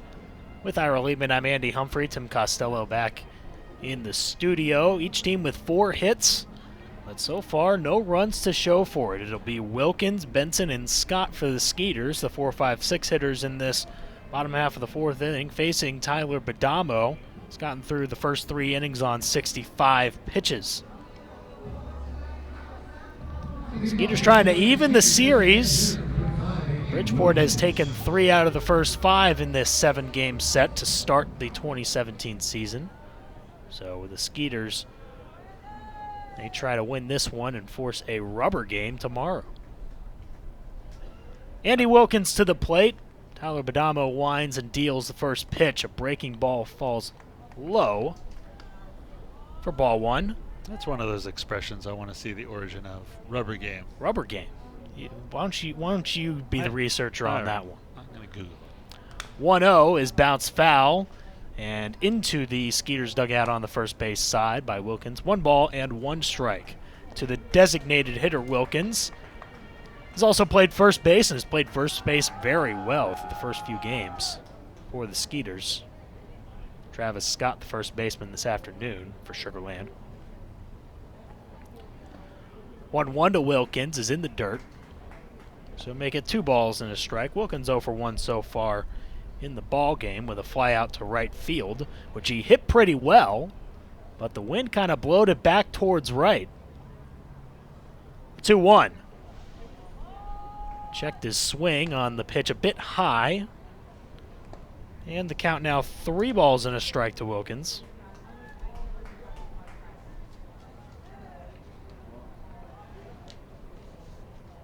Here's the 3-1. And that one right down the heart of the plate for a called strike. And now the count is full. To the former big leaguer Wilkins, played with the White Sox and the Brewers.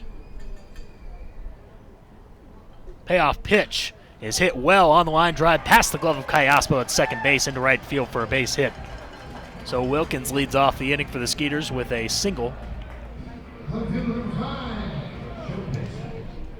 Well, Skeeters needed that as they try to break this scoreless tie. Their 5th base hit of the ball game, and now Joe Benson coming to the plate. Benson. I have it for you. Oh. Okay, it was a term back in the 1600s. This is the rubber game. Yes. Back in the 1600s, 1599 to be exact, English lawn bowling.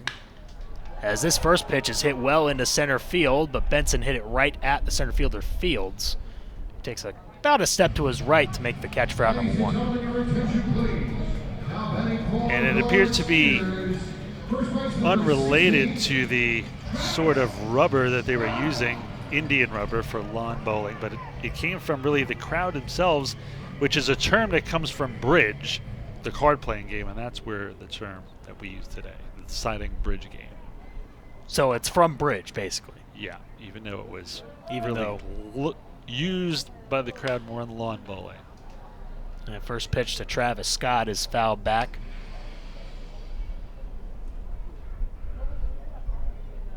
Thought it had something to do with the pitching rubber, but maybe not. No.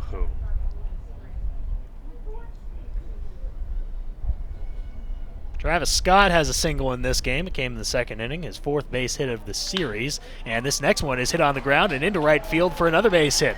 So he pushes Wilkins to second base. So it's 1st and 2nd with 1 out for the Skeeters. And Travis Scott 2 for 2. It's not just a Skeeters broadcast. It's educational. It's not even baseball and education day yet. We're getting it in early this year. 11, Chris Nelson. Try and find other things we can teach our listeners and viewers throughout the season about just about anything. Here's Chris Nelson with runners at 1st and 2nd base and 1 out. The Skeeters and Bluefish tied at 0 as Nelson tried to hold up on the first pitch, low and away, but could not, said the Hope Point umpire Jim Tatum, and that's strike 1.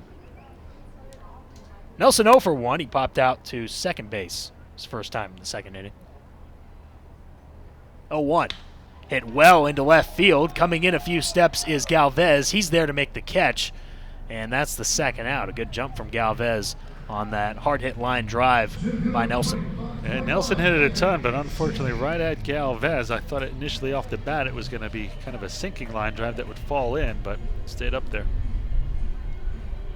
So now it's Anthony Jansanti to try and extend the inning with runners at 1st and 2nd base. Now 2 outs. Jansanti, one of 2 former Bridgeport Bluefish playing for the Skeeters, both him and Prince. Jansanti grounded into a 6-4-3 double play to end the second. First pitch, swing and a miss. A very big cut there from Jansanti, but came up empty. On the other side, Chris Rurik, who was part of the team last year, is now a member of the Bluefish. Righty against a righty. Wilkins at second and Scott at first. The 0-1. It was outside. Catcher Nessie had set up outside. So now it's an even count at 1-1. Still tied at 0 in Game 6 on this Tuesday afternoon. Very mild day as far as temperature. Not so about the wind, as that one's chopped foul down the third base line. That wind still blowing in quite considerably from right center. You can see the flags completely unfurled just past that right center field wall. 1 ball and 2 strikes to Anthony Jansanti. A lot of cloud cover here today as well at Constellation Field. Not the most cloud cover that we've seen all series. 1-2. Hit right back up the middle, and Kayaspo ranging to his right. The flip goes awry, and now coming home is Wilkins. Here's the throw to the plate, not in time. Wilkins scores, and it's the first run of the game. The Skeeters get on the board 1-0. We'll see how this one is ruled. I think it should be a base hit for Jansanti, although Kayaspo made a very errant flip to Abreu. They were trying to get the force on Scott at second, which would have ended the inning. But instead, the Skeeters take advantage. They're debating about this one. They have not put it up yet. Either way, Jansanti. It was not an easy play, but I have a feeling it might be scored an error. Here's Chase Patterson way inside on the first pitch. I think they might give it a hit and an error, but you don't know. Probably Wilkins wasn't heading home if not for the error on Kayaspo. So they might give a hit to Jansanti and advance Wilkins home on the E4. That would be my ruling, at least. As Benson hits this next pitch, just foul down the line and left. That was inches away from being extra bases and possibly more runs for the Skeeters. It is ruled a base hit, and I agree with you. I don't think he will get an RBI. Let's see here. And no RBI.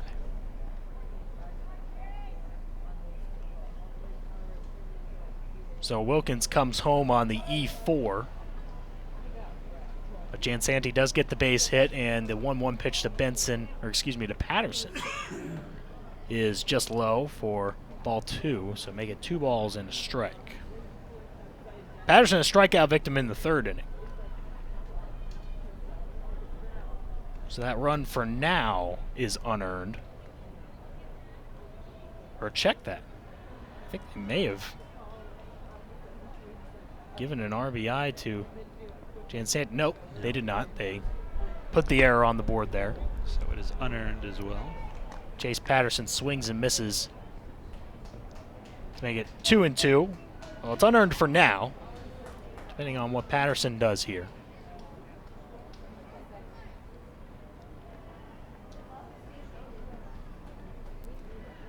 Long set in the 2-2.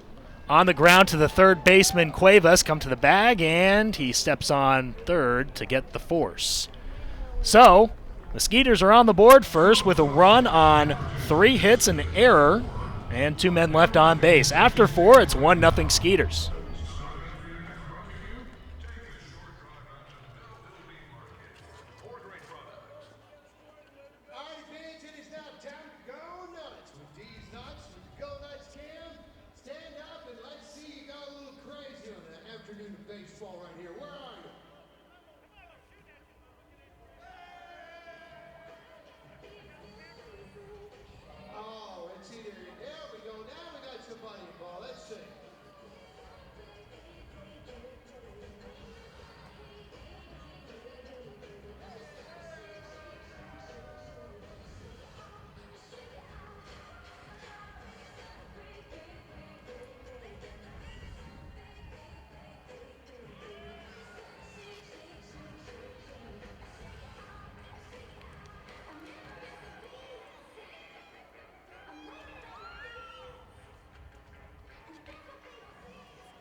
4 complete at Constellation Field, and the Skeeters lead the Bridgeport Bluefish 1-0. As the throw down to second base after the warm-up pitches went all the way into center field. Now they get the ball back into the infield. It'll be the 2-3-4 hitters for the Bridgeport Bluefish. Jose Cuevas, Alberto Callaspo, and Sean Burrows. A tough part of the lineup to get through if you're Jake Hale. Just trying to get through the 5th inning and qualify at least for the win. Cuevas is 1 for 2 and has a 6-game hitting streak going now after that single in the 3rd. First pitch on the way, and it's down low for ball 1. Hale just threw his 85th pitch of the afternoon. There is action in the Skeeters bullpen. I believe that's Andrew Johnston getting loose. Number 22 out there in that is the him. bullpen. Pitch was a strike there, so now it's 1-1. A little early for AJ. Now this breaking ball on the 1-1 pitch is low to make it 2 balls and a strike. We've seen Johnston in the later parts, but we've also seen Johnston around the 7th. That's his usual move, 7 inning or setup man. This next pitch is chopped foul. Now it's 2 balls and 2 strikes to Jose Cuevas, the 3rd baseman for the Bridgeport Bluefish. This next pitch by Hill will be pitch number 90. He's going to throw 100 pitches in his 2nd start.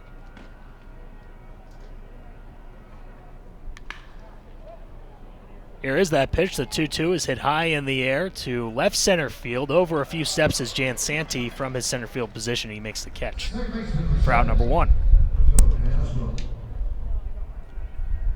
So 1 down for Alberto Callaspo. He's reached both times on a walk and a fielder's choice and was caught stealing by Chase Patterson at second base. Chase Patterson 2 for 2, catching base stealers so far in the early going. First pitch on the way. Taken for a called strike on the inside corner. Nice breaking pitch from Hale. Good location. Now here's the windup in the 0-1. Outside on the fastball this time. Make it 1 ball and 1 strike. 1-0 Skeeters. They're out hitting the Bluefish 6-4 in this one. They haven't put the error up on the manual scoreboard, but there is 1 error for Bridgeport as this next pitch on the 1-1 is in there for a called strike on the outside corner. So make it 1 ball and 2 strikes to Callaspo. Sean Burrows on deck. 1-2 pitch from Hale. Another breaking ball hits straight up into center field. Coming in and diving to make the catch is Jan Santi for out number 2. What a play by Jan Santi. Comes straight in, dives, rolls over it. For the folks who hadn't seen Jan Santi, man, has he been terrific in center field. Saw a play by Daniel Fields yesterday on the forward dive, which is not an easy play to time up. Nope. It's always hardest for the balls that hit right at you. Especially with the wind there, kind of blowing it to his right side, Jan Santi. So Hale, who had a ton of base runners in scoring position in all 3 innings, included the bases loaded twice, has a chance now for his 2nd straight 1-2-3 inning. First pitch to Burrows is fouled into the screen for strike 1. Burrows has reached both times on a single and a walk. That walk was drawn after a 13-pitch plate appearance. Here's the 0-1. Outside.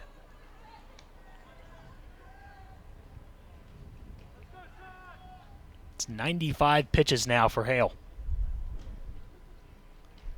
Here's the 1-1. And that's low and away to make it 2 balls and a strike. He lasted 6 innings on opening day on Thursday night. Just gave up 1 run on 2 hits, 2 walks, and 2 strikeouts in the win.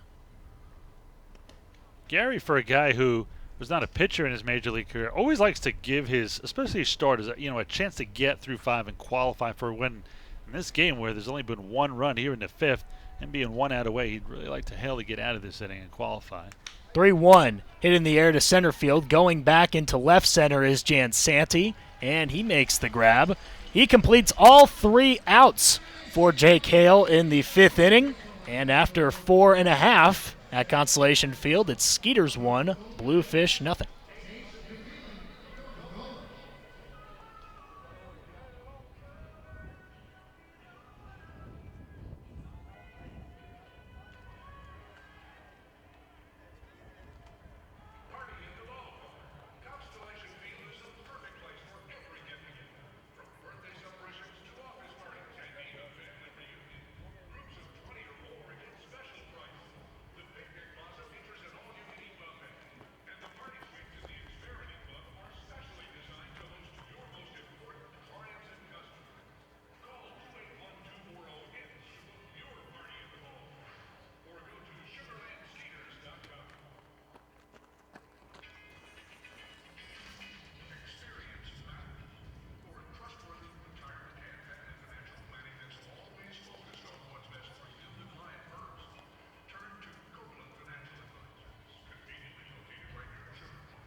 Welcome back to Skeeters Baseball. It's 1-0. Skeeters with the lead over the Bridgeport Bluefish. We're in the bottom of the 5th inning now at Constellation Field. Josh Prince leads it off for the Skeeters at the top of the order, then Lance Zawatsky, then Jeremy Barfield against Tyler Badamo, who's still out there for inning number 5. He's on 85 pitches. Gave up an unearned run in that 4th inning. Here's Badamo with the long windup in the pitch. And it's upstairs on the fastball to Prince, 1-0. Prince 1 for 2, a single back in the 3rd. Righty against a righty. Here is the 1-0. And that's a hard grounder. And under the glove of Cuevas at third base, it goes into left field for, I believe, a base hit. But we'll wait to see because Chris Nelson has been charged with an error on a similar play like that earlier in this series, so we'll see. Nope, they give him a base hit. Yeah, it was crushed even though it got onto the mid. Here comes Luis Rodriguez, the manager for the Bluefish. There is action in the Bluefish bullpen, and it looks like he's going to go to that bullpen. Yep, takes the baseball from Tyler Badamo, who cannot get an out in the 5th, so he'll finish with 4 innings pitched. And we'll see who comes out of the pen for the Bridgeport Bluefish. We'll be back right after this pitching change here on 1560.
So the night is done for Tyler Badamo. Alex Burgos, who we've seen in this series, will come in.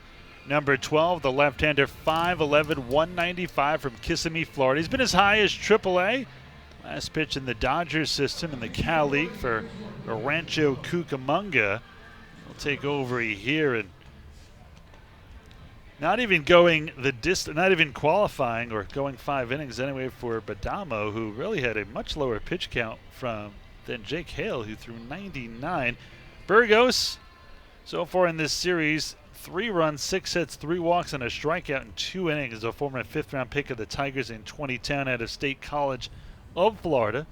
Born in Germany, actually, though. He's been as high as AAA Toledo in the Tiger system. That was in 2014. And in his minor league career, 29-26 with a 3.29 ERA and 6 saves. Well, the Skeeters trying to take a bite out of the bullpen of this Bridgeport Bluefish squad. Here's Lance Zawatsky. They have a runner on first and nobody out. Josh Prince over there at first base has a lot of speed. Skeeters leading 1-0. They have 8 hits over the Bridgeport Bluefish, 4 hits. Zawatsky 1 for 2 with a single. And this first pitch is hit high in the air foul. This goes straight back and out of play. So Alex Burgos, the left-hander, 1 of 2 lefties in the bullpen. Actually 3 now, as the Bridgeport Bluefish activated another left-handed pitcher today, Drake Britton. The 0-1. And that's a called strike on the outside corner. Nessie had set up outside and framed it well. And that's the second strike, 0-2. Jeremy Barfield on deck. As the Skeeters threaten to put something together here. The 0-2. Right up the middle, off the mound, and into center field for a base hit. So Zawatsky follows up the Prince single with a base hit of his own. And it's first and second, nobody out for the Skeeters in the 5th. That's a big opportunity for the Skeeters, Andy. Really have to come through with first and second, nobody out. Barfield at the plate of all guys. They're up 1-0, but this could be the turning point of the game here. Yeah, Barfield has the ability to turn a game on its head with one swing of the bat. Barfield's 1 for 2 with a single back in the first inning.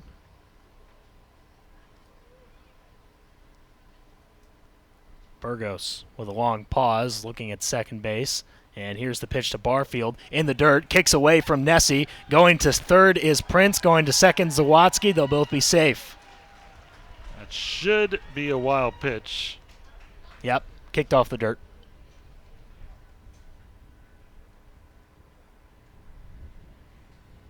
So Burgos losing control there, and that allowed the base runners to get into scoring position. And now just one base hit could make it a 3-run game. And it is scored a wild pitch. Middle infielders are staying back. Corner infielders a little shifted in as Barfield takes a pitch on the outside corner for a called strike. 1-1. Barfield 2 for 3 yesterday with a couple of singles.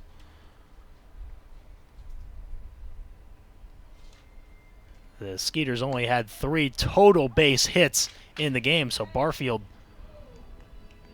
was the only guy to really figure out the pitching staff for Bridgeport yesterday, as he takes one inside, and it's 2-1 now to the Skeeters right fielder, who won the home run crown last season with 27 bombs, has 2 already this year. They both came on Saturday. The 2-1 is fouled back to the right side. And now an even count at 2 balls and 2 strikes. Andy Wilkins on deck. Runners at second and third and nobody out. The Skeeters have a golden chance to try and put something together and get some runs across the board. They're already up 1-0. It's like your luck is coming back into play here. All the Skeeter runs. You were shut out the first 3 innings, and then all of a sudden the Skeeters get a run. Maybe there's something happening here. Swing and a miss on a 2-2 pitch, low in the zone, and Barfield strikes out for the first out of the inning.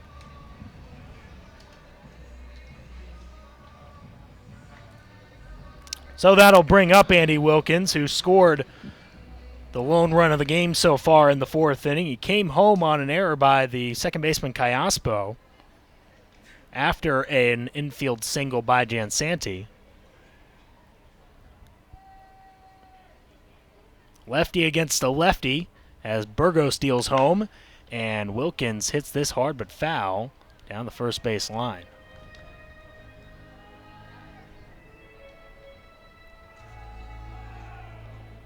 Racing over to retrieve it is Michael Nix, who's playing first base coach today for the Skeeters. Nix scheduled to make a start tomorrow.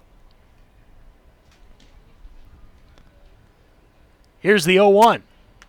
And Wilkins hits this on the ground to first base. Coming home with it is Burrows. The play at the plate, not in time. So Prince slides in safely under the tag and Nessie, and it's 2-0 Skeeters as they get another run across, and it's first and third with one out. Burrows was going to come home the whole way, but he juggled it, and that juggle was enough for Prince to get in and under the tag. Yeah, he knew exactly what he was going to do with it, but just couldn't execute. Big break for the Skeeters. And now here's Joe Benson, who can try and make it more. He looks at a fastball outside. It's 1-0. Let's see what the ruling is on that. There's no RBIs. That'll be a fielder's choice. Well, so that's a fielder's choice, but maybe it is an RBI because it's not. Well, it's already been scored that way, and it shouldn't be. That next pitch is hit foul. Make it 1-1.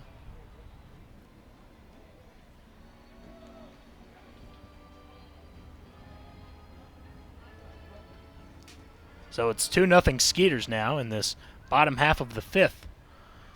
1 ball and 1 strike to Joe Benson. Benson 0 for 2 on a 3-game hitting streak. So trying to extend that as well in this at-bat against Burgos. Here's the 1-1, and it's poked foul and into the screen. So making 1 ball and 2 strikes against the Skeeters left fielder. Zawadzki at third and Wilkins at first with 1 out. Alex Burgos, the first man out of the pen for the Bridgeport Bluefish. Deals home on the 1-2. And that's low to make it 2 balls and 2 strikes.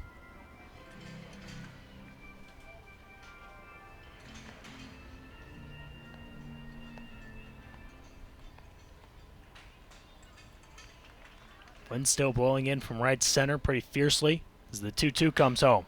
That's a bouncer to the left side. Shortstop Abreu goes to second for 1. On to first, a high throw, and Benson is safe. So that'll drive in another run as Zawadzki crosses home, and it's 3-0 Skeeters.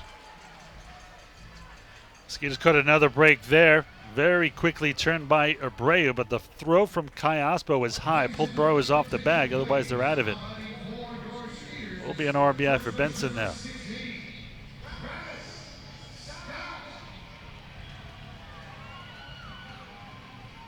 So here's Travis Scott with 2 outs now in the inning and a runner on first.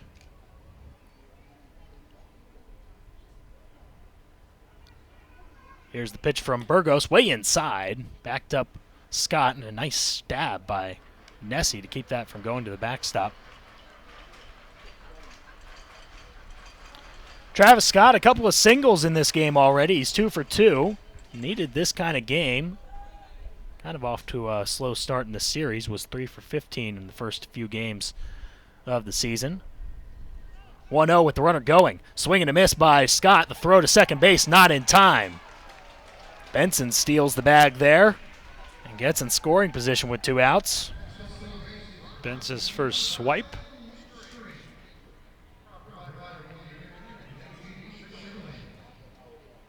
Skeeters haven't run too much in this series, but when they do, they've been pretty successful. 1-1 the count. A lefty against a lefty as Burgos kicks and deals. That's a called strike 2 on the lone inside corner. Scott Looks back at the home plate umpire, Jim Tatum, not necessarily in favor of that decision.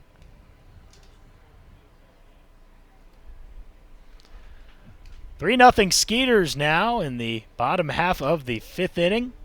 With a runner on second base and 2 outs. And this one lined right back to the pitcher. I thought he caught it, but nope, he's going to go flip it over to Burrows at first to end the inning. Skeeters tack on 2 more runs, and they lead it 3-0 after 5 innings at Constellation Field.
Well, the Skeeters will go to their bullpen. First gets the final numbers on Jake Hale. He really toughened it out. 5 innings, 99 pitches, 60 of them for strikes. He allowed just 4 hits, no runs, despite dancing in and out of trouble. Walked 4, struck out 3. Taking over here early, Andrew Johnston, AJ, 33 years old, just turned 33 on opening day, number 22, 6'5", 210 from High Ridge, Missouri. His 3rd year with the Skeeters. 12 years as a pro. He's been as high as AAA. And he delivers the first pitch to Jonathan Galvez for strike 1. And Johnston has pitched earlier in this series as well. Come in a couple of times for the Skeeters out of the pen. As this next pitch to Galvez is hit down the line and foul. Down the left field line. So it's 0-2 quickly to the left fielder for Bridgeport. Johnston came in last on Saturday, pitched 2/3 of an inning and got into some trouble, which was not like him, as he gave up 3 runs on 5 hits, no walks, no strikeouts. This next one is poked out to right center field, and it will fall for a base hit. So Galvez, who came into this game 1 for 17 in the series, is 2 for 2 now with 2 singles and a walk. And Johnston also pitched on opening day as well. And he pitched a scoreless 7th inning. No runs, no hits, no walks, and a strikeout. He'll now face Daniel Fields, center fielder for the Bridgeport Bluefish. A walk and a strikeout so far for Fields. First pitch hit in the air to right center field again, and almost the same spot as the other single by Galvez. And it's back-to-back singles as Barfield tried to get the force on Galvez there, but unable to get there in time. And it's quickly 1st and 2nd with nobody out. Yeah, Barfield, a good deke there, put his mitt up, and he was close to the ball. He just wasn't going to be able to catch it, and he had to keep the runner Galvez from getting to second. Slowed him up a little, and then he threw it in there, trying for the force out. Stink to get a out of a base hit into right. So an early jam in this inning for Andrew Johnston, as Santiago Nessie is the batter now. First pitch on the way, swing and a miss on I think that was a changeup there from Andrew Johnston. 0-1 now. Johnston, by the way, was drafted in the 9th round by the Rockies in 2005 after finishing a season at a very great school. Swing and a miss. You mean he, along with you, also went to the University of Missouri? I hear a lot of great things about that university. I haven't heard anything. Yeah, talk to more people. Here's the 0-2. Called strike 3, a nice breaking pitch, well located by Johnston, and Nessie frozen on out number 1.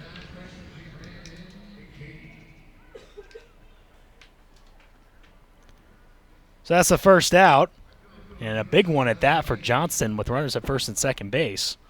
And now Osni Guillen to the dish now. Guillen, a ground rule double in the second inning, and he grounded out to second base in the 4th. But having a very nice series for himself, a 6-game hitting streak now after that double. First pitch to Guillen is low. So Johnston going to try to be careful here against Osni Guillen, who bats at the bottom of the order, but really hasn't had that kind of a series. I'm surprised that Luis Rodriguez hasn't tried to move him up in the order a little bit, the way he's been hitting. The 1-0 is bounced to the right-hand side slowly. Prince will go to second base, and Zawatsky there to cover, and they get the force on Fields. That's all they'll get. But a nice play by Prince to range to his left side, turn around, and throw to second base for the out. And it was almost really by necessity. There was nobody covering first, so he had to really make the tough play. He was closer to first. It was anywhere near second. So 2 away now with runners at the corners. And up steps Jeffrey Reyes, the designated hitter. Nelson even with the bag at third. The first pitch. Breaking ball falls in on the outside edge for a called strike.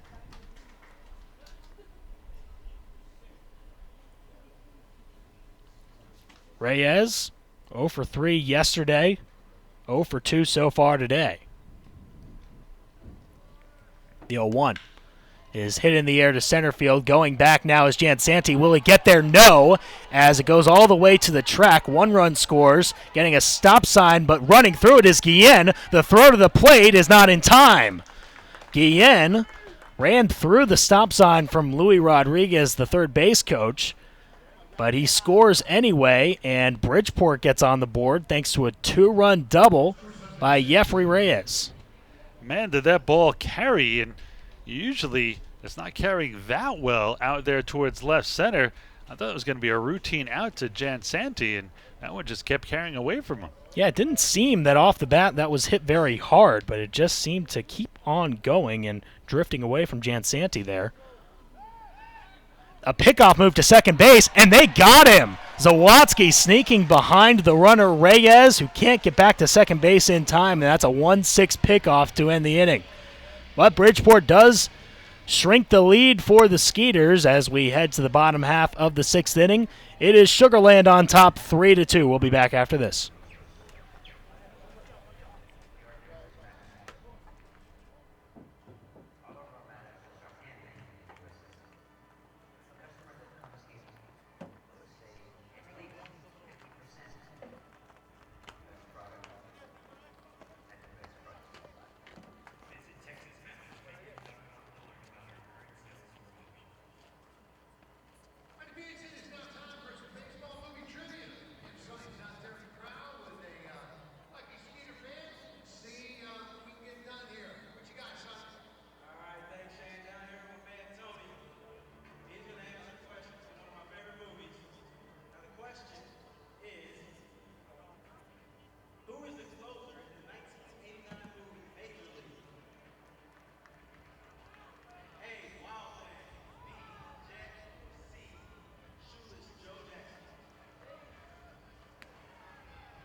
Well, new pitcher on the hill here for the Bridgeport Bluefish. Guy we've seen 3 times now. Frank DiGiulio Jr. will take over here. DiGiulio Jr. Take a look at him. Number 23, the right-hander, 6'3", 210 from Hudson, Florida. Has been as high as advanced day. He was with the Bluefish as well last year. So far, 2 games, 2 innings. Allowed just 1 hit, struck out 2, has not walked a batter. He'll face Chris Nelson to start out in this bottom half of the 6th with the Skeeters up 3-2, and Nelson takes a ball inside. Nelson's 0 for 2 on the afternoon. Righty against a righty as DiGiulio delivers a slider there that stays high.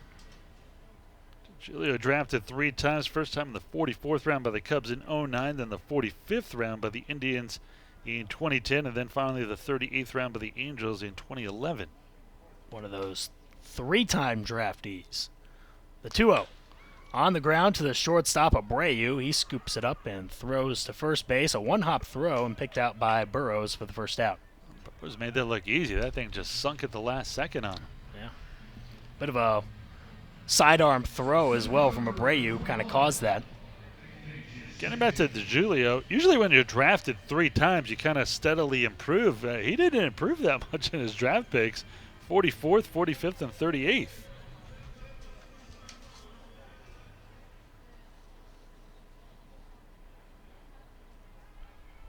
He's pitched twice in this series already and hasn't allowed a run, or at least he hasn't allowed an earned run. And just 1 hit. First pitch to Jansanti is hit to the left-hand side. A scoop by Abreu. Tough play. The throw to first and not handled by Burrows. It popped out of his glove on another 1-hop throw. We'll see how this is rolled. I think this might be a base hit. I think that's got to be a tough hit. play there by Abreu. It was a slowly hit bouncer. Jansanti already has 1 infield hit on the day. Well, Burrows got the first one. Couldn't get that last one. I think even if he gets it there in time, it's a bang-bang play anyway. And it is a single. So Jansanti, 2 for 3. And he stands, leads off at first with 1 away in the bottom half of the 6th inning. With Ira Liebman, I'm Andy Humphrey. Tim Costello back in the studio. A move to first base by DiGiulio. Diving back safely is Jansanti. Chase Patterson, the batter. Batting in the 9-hole spot and catching today. He's 0 for 2 with a strikeout and a reach on a fielder's choice. Squares around a bunt, pulls it back, and it's in the dirt. And Nessie couldn't find the baseball. It was behind him the whole time, and taking second base is Jansanti. Heads up play by Jansanti. Nessie just couldn't find it for just a moment, and take off right away was Jansanti. Didn't hesitate for a second. It should be a wild pitch, as Nessie had to go down and block that one in the dirt. So now a runner in scoring position with 1 out, and now the bunt probably isn't in the cards. Surprised to see a bunt with 1 out anyway. Yeah. As the next pitch, Patterson swinging away there, and he lines it foul into the backstop. They're actually calling that a pass ball. Really? Yeah. That's interesting. I thought it hit the dirt first. Anytime it hits the dirt, it's an automatic wild pitch. But apparently not.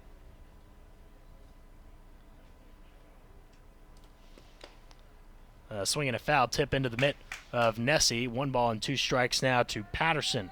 Skeeters up by a run. Would like to get a little more insurance after that 2-run Bridgeport 6th inning.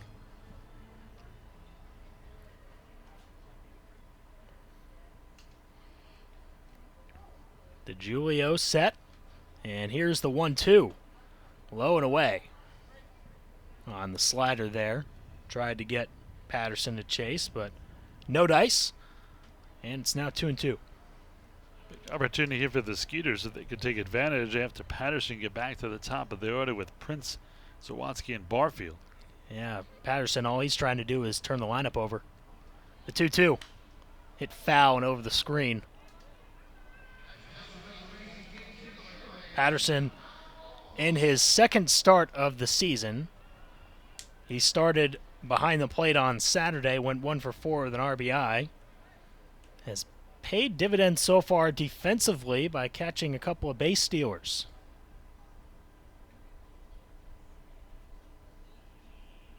Right-handed batter, right-handed pitcher. Julio brings it to the letters. The runner going on the 2-2, and that one's caught by the third baseman Cuevas, and it looks like Cuevas has caught the ball. Jansanti's standing at third. Jansanti, I think, needs to go back to second base. I think they just need to tag him. Yeah. Let's see what they call here. Also, he tried to tag the runner.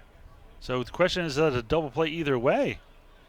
I thought as he caught it in front of him, he also lunged forward as Jansanti was running past him because he was running on the play. Okay, they're ruling it that he did tag the runner because it was on a short hop, and the runner at first is safe. The umpires are discussing it now. That really is the right call if that's the case. So Greg Soros, the third base umpire, is trying to explain to his two partners what it was. So they're saying no catch. And that they have tagged out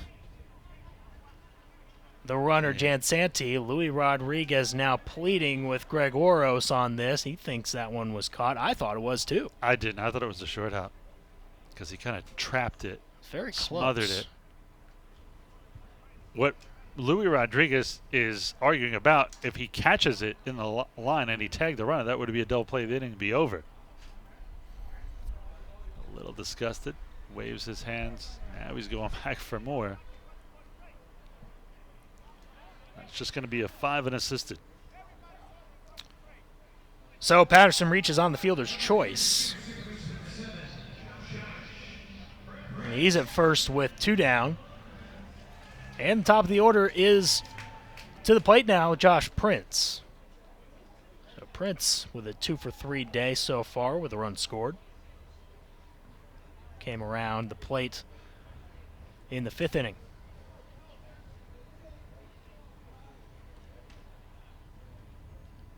DeJulio set and now delivers.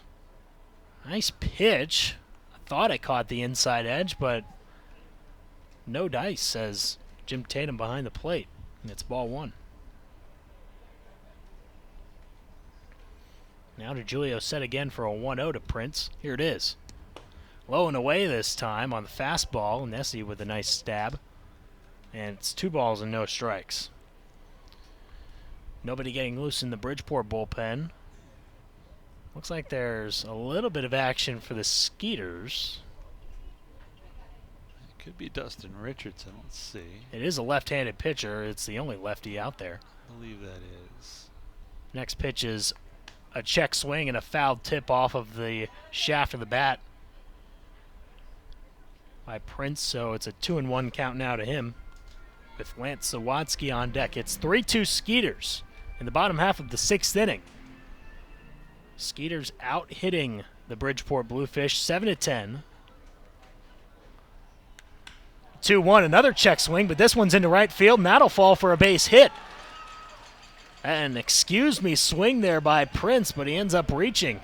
And then some. He barely got that bat halfway around. Tried to check his swing, and a little duck snort into right field. So the shortstop Lance Zawadsky to the plate now. As Prince extends the inning, Zawadsky has a chance to possibly drive in a run.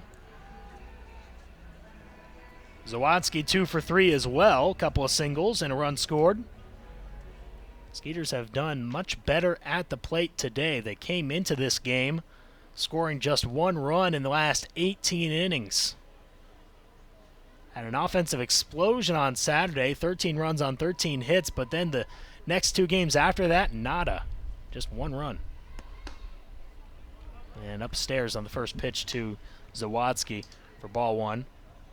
Skeeters were held to just 3 base hits in yesterday's ball game. And just 6 base hits on Sunday. First pitch is bounced to Burrows, a long flip and over the head of DeJulio, and now coming home on the play is Patterson. Prince moves up to third. A hard hit ground ball to first base, and Burrows will be charged with an error here as he flipped it way over the head of the pitcher DeGiulio, who was coming to cover.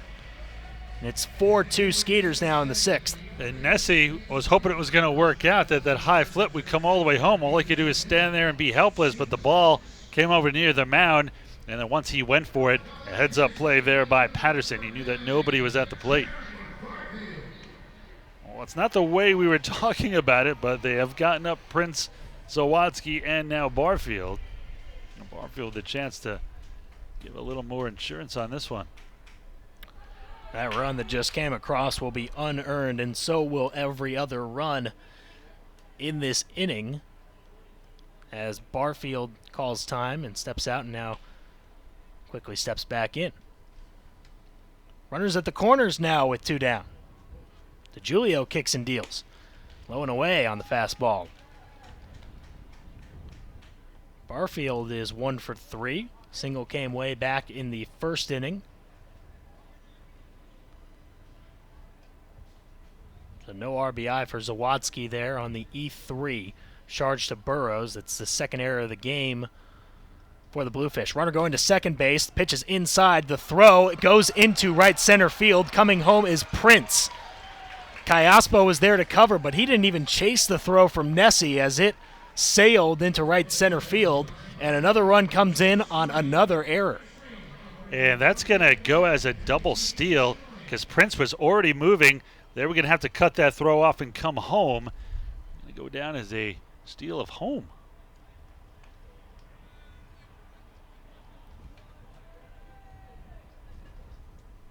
So now a runner at second base, and the score is 5-2.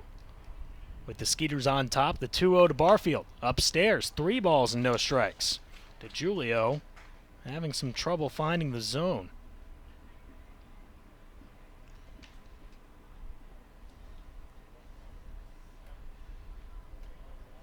So 2 more runs come across the plate for the Skeeters as Barfield bounces it foul.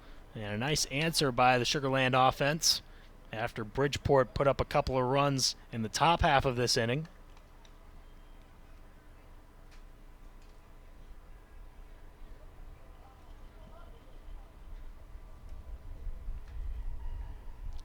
Righty against a righty, 3-1 the count. Long set by DeGiulio and the pitch. Hit hard and deep into center field. Going back Fields, it will hang up for him. He's near the track and he makes the catch in left center for the final out. Sugarland answers the 2 runs by Bridgeport in the top half of the 6th with 2 runs in the bottom of the 6th. It's 5-2 going to the 7th.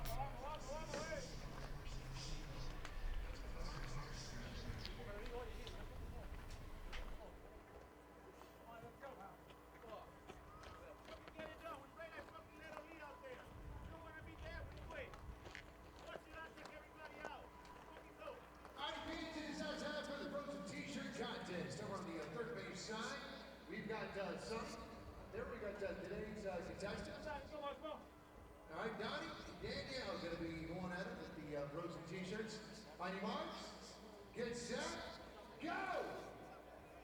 All right, Danielle and Donnie are going to be tearing into them. The idea is to get that frozen t-shirt unraveled and to get it on as fast as possible. They are definitely working it.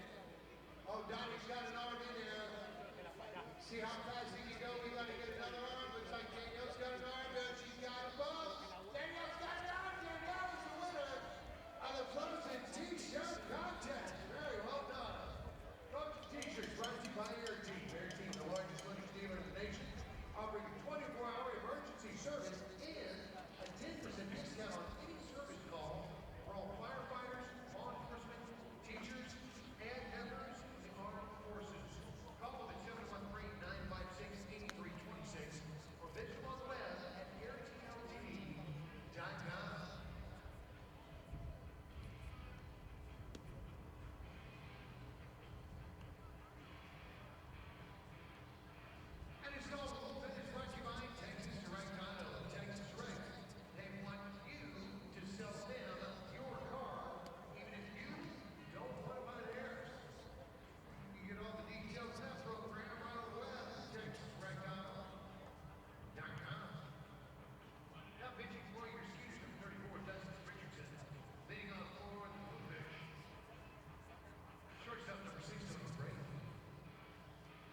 Well, it's Dustin Richardson on the mound, and he delivers the first pitch strike, and now with the call of the action, with the Skeeters leading 5-2 in the 7th, here's Ira Liebman.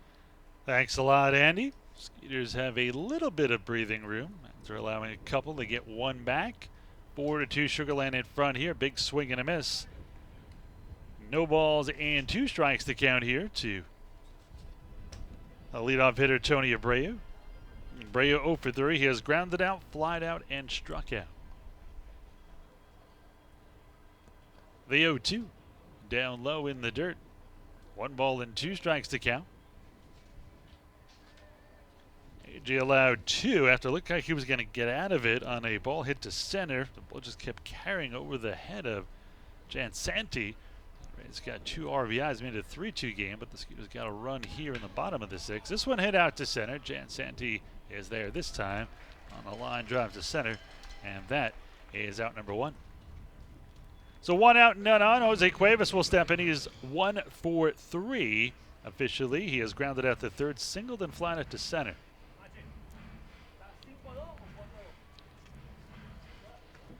A little bit more about Dustin Richardson. He was drafted in the 5th round in 2006 by the Red Sox out of Texas Tech. Part of 2 big league seasons with the Red Sox. 3.37 ERA career in the big leagues. And so he's a lefty specialist out of the bullpen. In fact, he's the only lefty out of the bullpen for the Sugarland Skeeters, and he's appeared a couple times in this series. This one goes to the backstop. He already has a save in this one. That was the 13-10 wild game. It was he had to come in and put out the fire. It was a 13-5 lead going into the 9th, and you thought it would never be a save opportunity, but he came in with a couple of runners on a 3-run lead, so it became a save opportunity. 1 ball and no strikes to count here to Cuevas.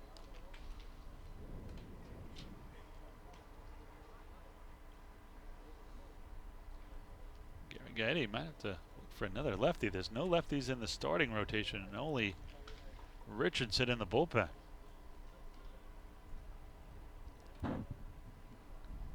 The 2-0.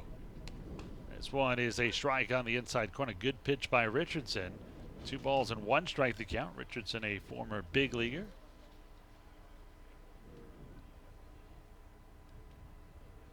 Dustin spent some time at the big league level with the Red Sox. This one swung and a hit to the right side. Travis Scott chases it a little bit, but then sees it going deep into the stands. So it lays off. 2 balls and 2 strikes to count here.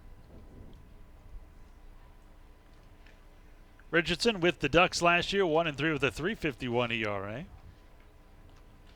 In his career, 39-27 with a 4.56 ERA. His 7th season as a pro. One chop to the right side, foul, just past the Skeeters dugout on the right side. 2-2. 4 runs, 9 hits, no errors for Sugarland. 2 runs, 6 hits, and no E's for the Fishies.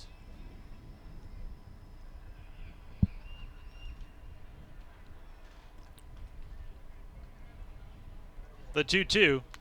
This one swung on a jam shot into left center field. Benson coming in, still coming in. He brings it down almost near the infield and just a short toss to Zawadzki. And quickly 2 down. Good job by Richardson.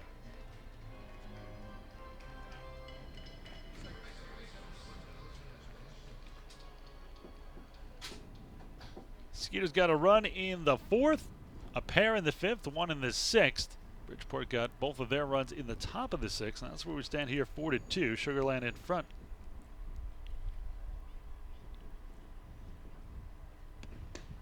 This one is low and away.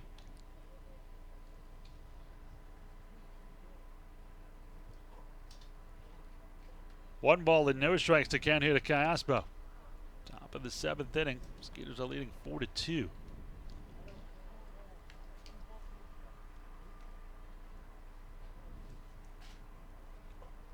Excuse me, 5-2.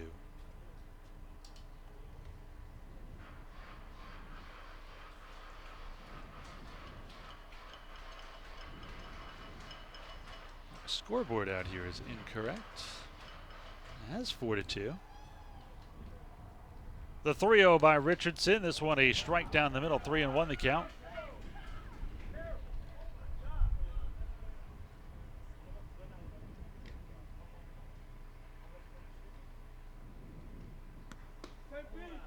This one is low. That's going to be ball 4. Richardson had the shot at the 1-2-3 off the pitch of at least a 4th batter. This is the 5th walk of the night for Skeeters pitching. Got a error tonight. Probably another play he should have made.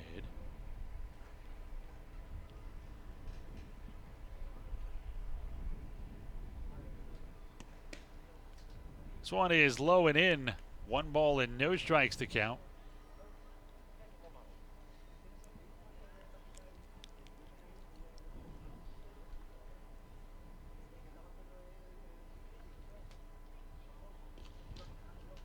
The 1-0. This one swung and slash foul.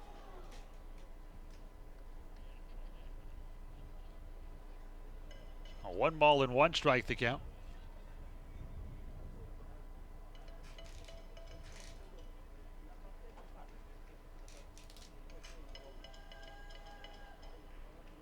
Lefty-lefty matchup here for Richardson. The 1-1. Swung and slashed foul. Woo. A couple of Bridgeport Bluefish players had a duck. That one caromed for one of the bars on their dugout on the left side. 1 ball and 2 strikes. Richardson a great fastball. Let's see if he uses it here on 1-2. So come inside, try to jam the left-hand hitting Burrows. Lefty-lefty always difficult.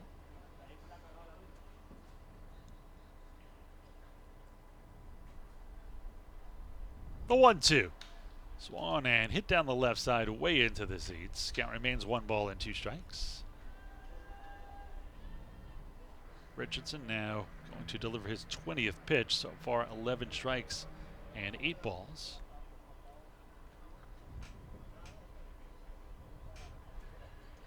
Richardson gets a sign here from Patterson. Skeeters leading 5-2. The 1-2. Swung and a hit to the right side, foul.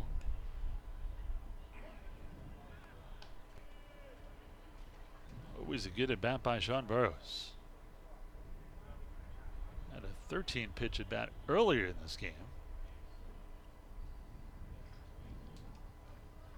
Single-handedly, probably why Hale only went 5 through 99 pitches over 5. The 1-2. Swung and again fouled down the first base side. Count remains 1 ball and 2 strikes. And one of our fans sticks his hat down there and reels in a baseball. One of our season ticket holders. If you want to be a season ticket holder? Call us today at 281-240-4487 or 240-HITS.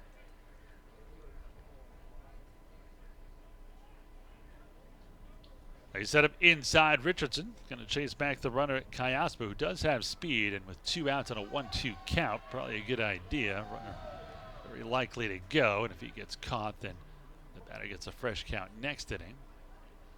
Burrows would lead off. The 1-2. On the outside corner, strike 3, and that'll do it. 7th inning stretch time. Get your peanuts and Cracker Jacks. I do care if you never come back. Skeeters up 5-2.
Well, the left-hander Drake Britton will come on. Drake Britton was just activated earlier today by the Bridgeport Bluefish, and he comes in with the Skeeters up 5-2 in the bottom half of the seventh inning. Relieves Frank DeJulio, who had a rough sixth inning, gave up 2 unearned runs on 2 hits.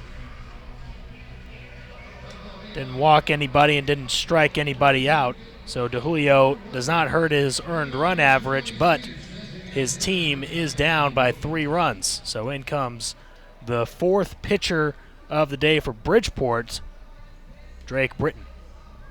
Well, Britton will take over here. Another southpaw. He will deal to Wilkins, Benson, and Scott. Muted the Skeeters order 4, 5, and 6. Sugarland up by 3, 5, 2. First pitch is high here to Wilkins. 1 ball and no strikes. Wilkins 1 for 3. He has flied out, singled, hit into a fielder's choice, and scored 2 runs. Britton just activated today, as this one is a strike on the inside corner. 1 ball and no strikes, and we haven't even had a chance to talk about the Skeeters' new pitcher. Was also activated today, Trey Haley, a Texas boy for Nacogdoches, former second-round pick of the Indians. The 1-1 here by Britton. This one a strike on the inside corner, 1 and 2.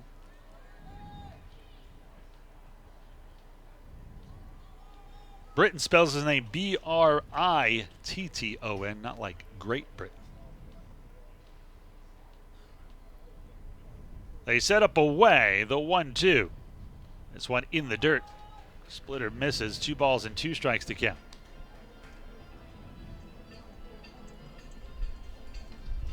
Tomorrow in the finale in this one, it'll be Michael Nix, his second start in this series and of the season, against the opening day pitcher for Bridgeport, Corey Reardon. So a battle of right-handers. Again, they set up outside, the 2-2. Again in the dirt, 3 and 2.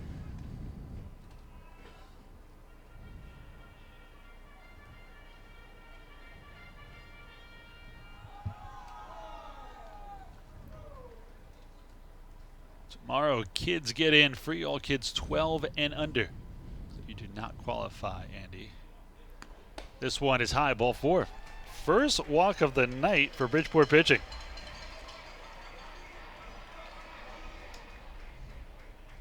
So 1 on, none out for Joe Benson. Benson over 3, but he has stolen a base and has an RBI. And steps the right-handed hitting left fielder, number 5, Joe Benson.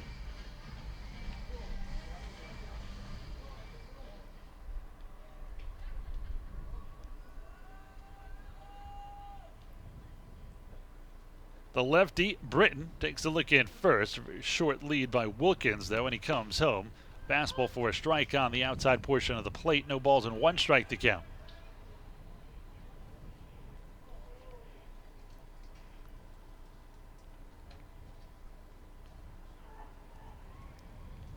Britton, much like Richardson, spent 2013 and 14 with the Red Sox, so I'm taking they were teammates at some point during those 2 years.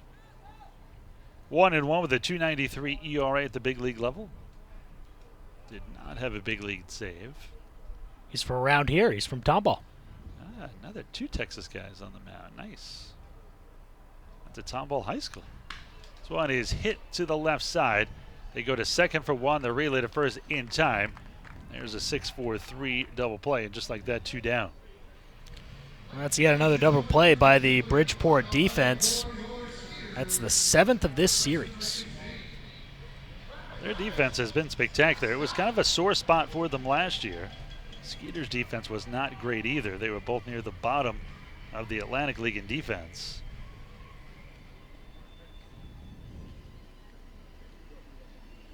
Oh, with 2 outs and none on, in steps Travis Scott. Scott 2 for 3 with 2 singles. Another lefty-lefty matchup. Hits this one hard to the right side, but right at the second baseman, Kayaspo. 4-3 on the putout, and that'll do it. An unconventional 1-2-3 inning with the walk, double play, and ground out. We are through 7 innings of play. It is 5-2 Skeeters.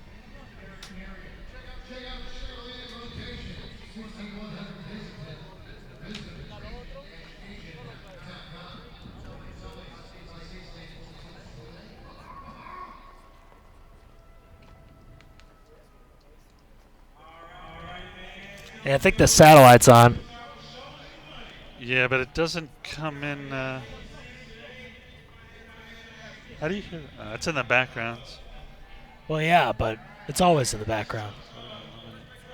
I think the satellite's on.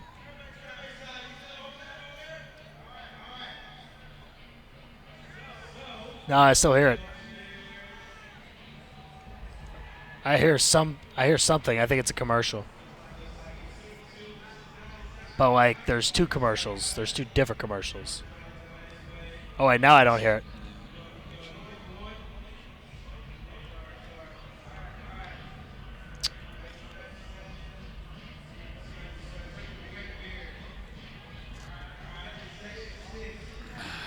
We got a new pitcher. Who's this? It's like Gleason? No? Missed his number. Mark Haynes. Mark Haynes. Mark Haynes.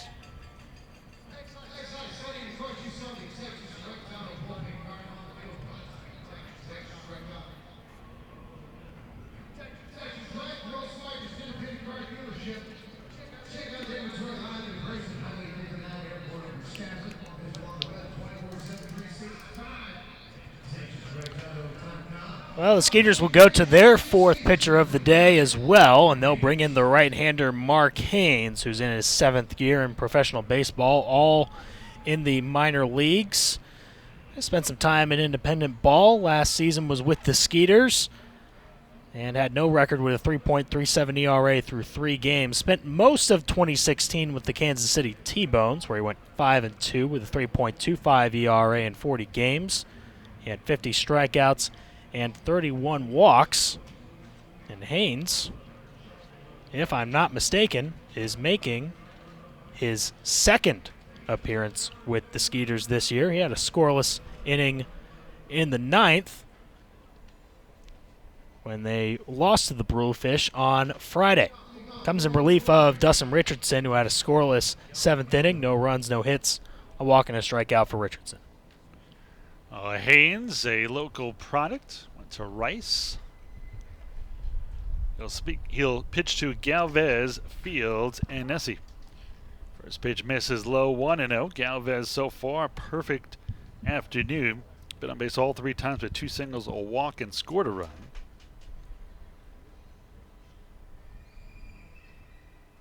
The 1-0 here from Haynes. This one is down low, 2 balls and no strikes.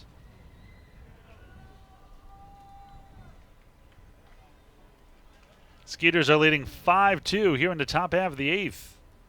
Haven't seen Felipe Paulino in a few days. I'm thinking he's probably going to close out the 9th if the score remains a safe situation here. As it is now 2-1 the count.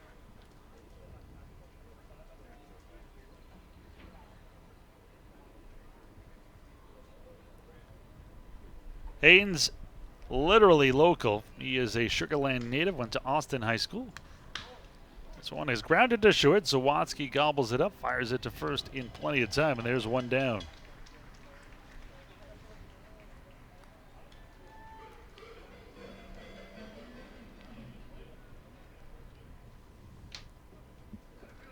One out, none on in Substantial Fields. He has struck out, walked, and singles. He is 1 for 2. Fields, the left-handed hitting center fielder, came in batting .200 with a home run and 2 RBIs.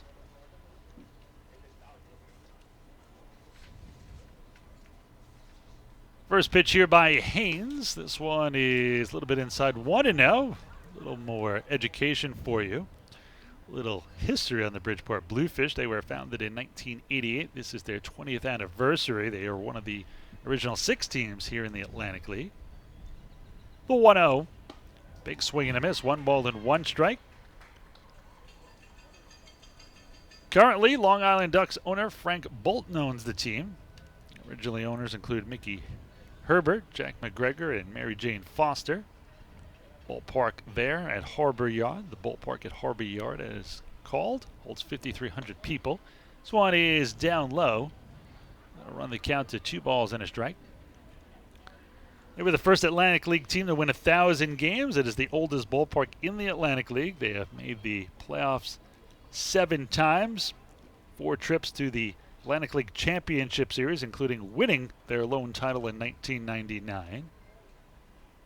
The 2-1 coming here from Haynes. He gets the sign, will wind and deal.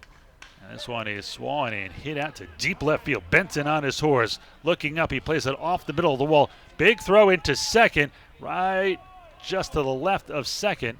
And that will be a double for Fields.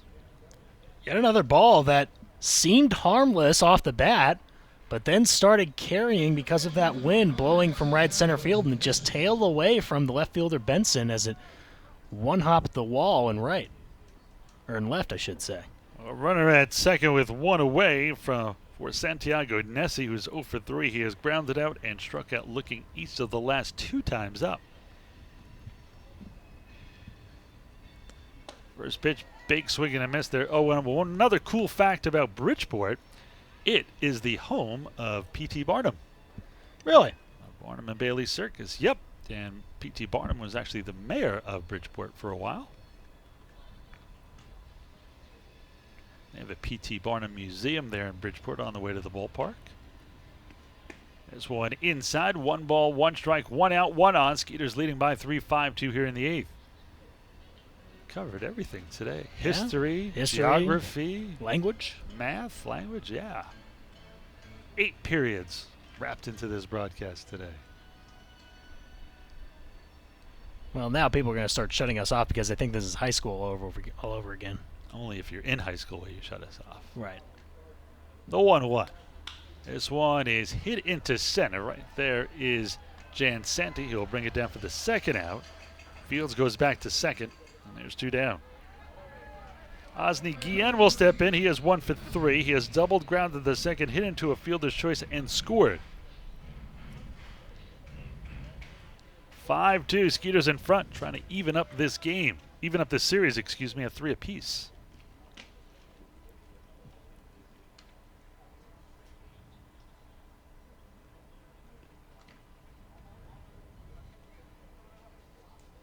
Well, in steps the left-handed hitting Guillen. Guillen came in batting .368 with a home run and 3 RBIs. It's 1 high. Back to night games tomorrow. This is one of the 6:05 games. 6:05 on both Wednesday and Saturdays here at Constellation Field. All the other games 7:05, and Sundays early and late in the year at 2 o'clock. 2:05 to be exact. The 1-0 here from Haynes. Swung and grounded to second. Prince charges it. He'll fire it to first, and that'll do it. Nice job by Haynes pitching around the 1-out double. No runs, 1 hit, no errors, and 1 man left on base. Middle of the 8th. Skeeters are up 5-2.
We're in the bottom of the 8th with the Skeeters up 5-2, and the 5th pitcher of the game will come in for Bridgeport. It's the right-hander Danny Barawa, who has appeared twice in this series so far. Has not allowed a run, has not allowed a hit, has walked one man and struck out 2 in 2 innings of work.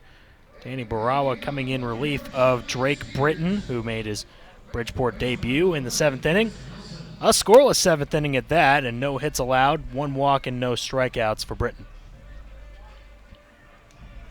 Barawa will face Chris Nelson, Anthony Jansanti, and Chase Patterson, 7, 8, and 9 in the Skeeters order. Barawa, the right-hander, righty-righty matchup here. First pitch by Danny. This one a fastball low and away, backhanded by Nessie. 1 ball and no strikes to count.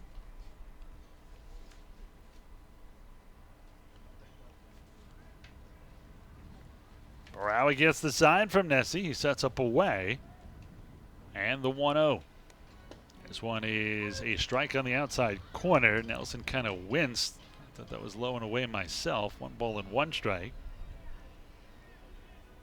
Barawa, 12th round pick of the Yankees in 2010 at St. John's, who is ranked actually in the top 20 along with the University of Houston. This one is hit high in the air to center. Drifting back is Fields. He has a beat on it and brings it down in left center in front of the warning track.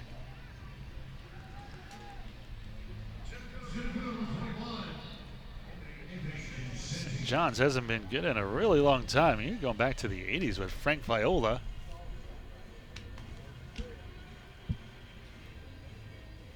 Five to the Skeeters in front here in the 8th. Skeeters 5 runs on 11 hits, 2 runs on 8 for the Bluefish. Jansanti will step in. He has hit into a double play and singled twice. First pitch here is low and away. Gets away from Nessie, but nobody on. No need to worry.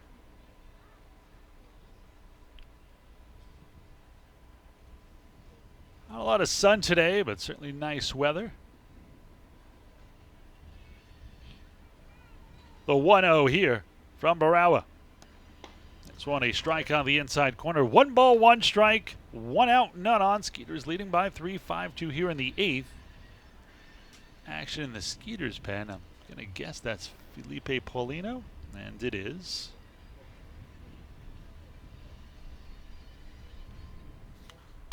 This one is fouled off to the right side.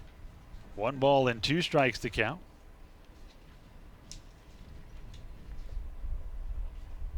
Paulino got the save on opening night, and Jake Hale was on the mound then, so another chance to save a game for Hale.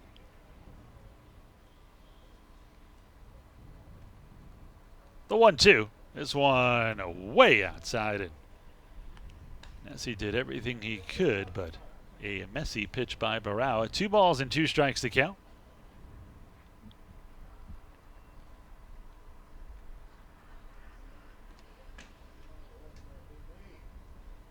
Barawa from the stretch.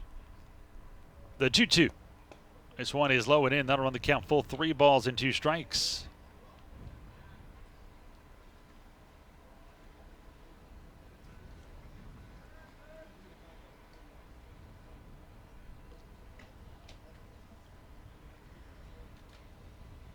Payoff pitch here is swung on, popped up right side. Sean Burrows underneath it, and he'll bring it down a few feet to the left of the first base bag. So 2 down here, none on. The number 9 hitter Chase Patterson will step in for the Skeeters. Patterson has struck out, grounded at the 3rd, hit into a fielder's choice and scored a run. Skeeters leading by 3, 5-2 here. Just need 3 defensive outs. They set up outside here on Patterson, a righty-righty matchup. Swung and fouled off to the right side. Good job by Patterson going away with that ball. Trying to send it to the right side.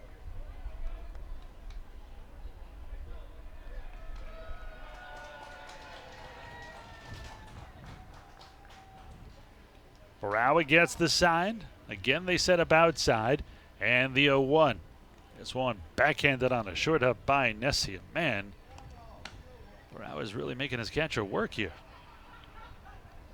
Well, a lot of guys have had to make Nessie work back there. A few wild pitches in this one. Nessie's also had a pass ball, I believe. The 1-1. This one is a strike on the outside corner. Pitch there by Barrow paints the outside corner. 1 ball and 2 strikes now here to Patterson.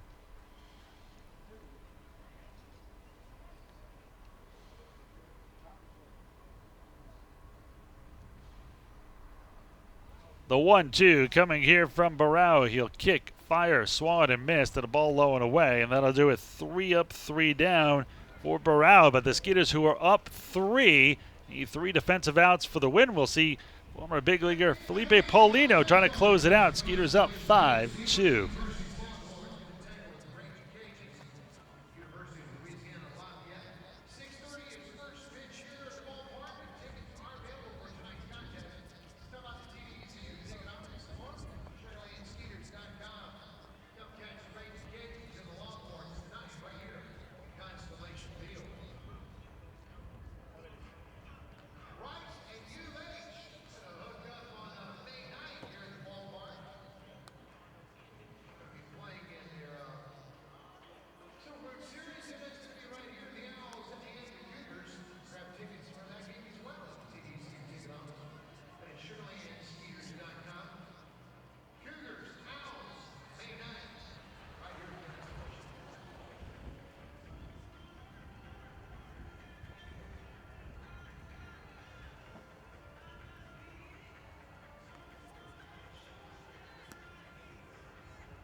We move to the top of the 9th.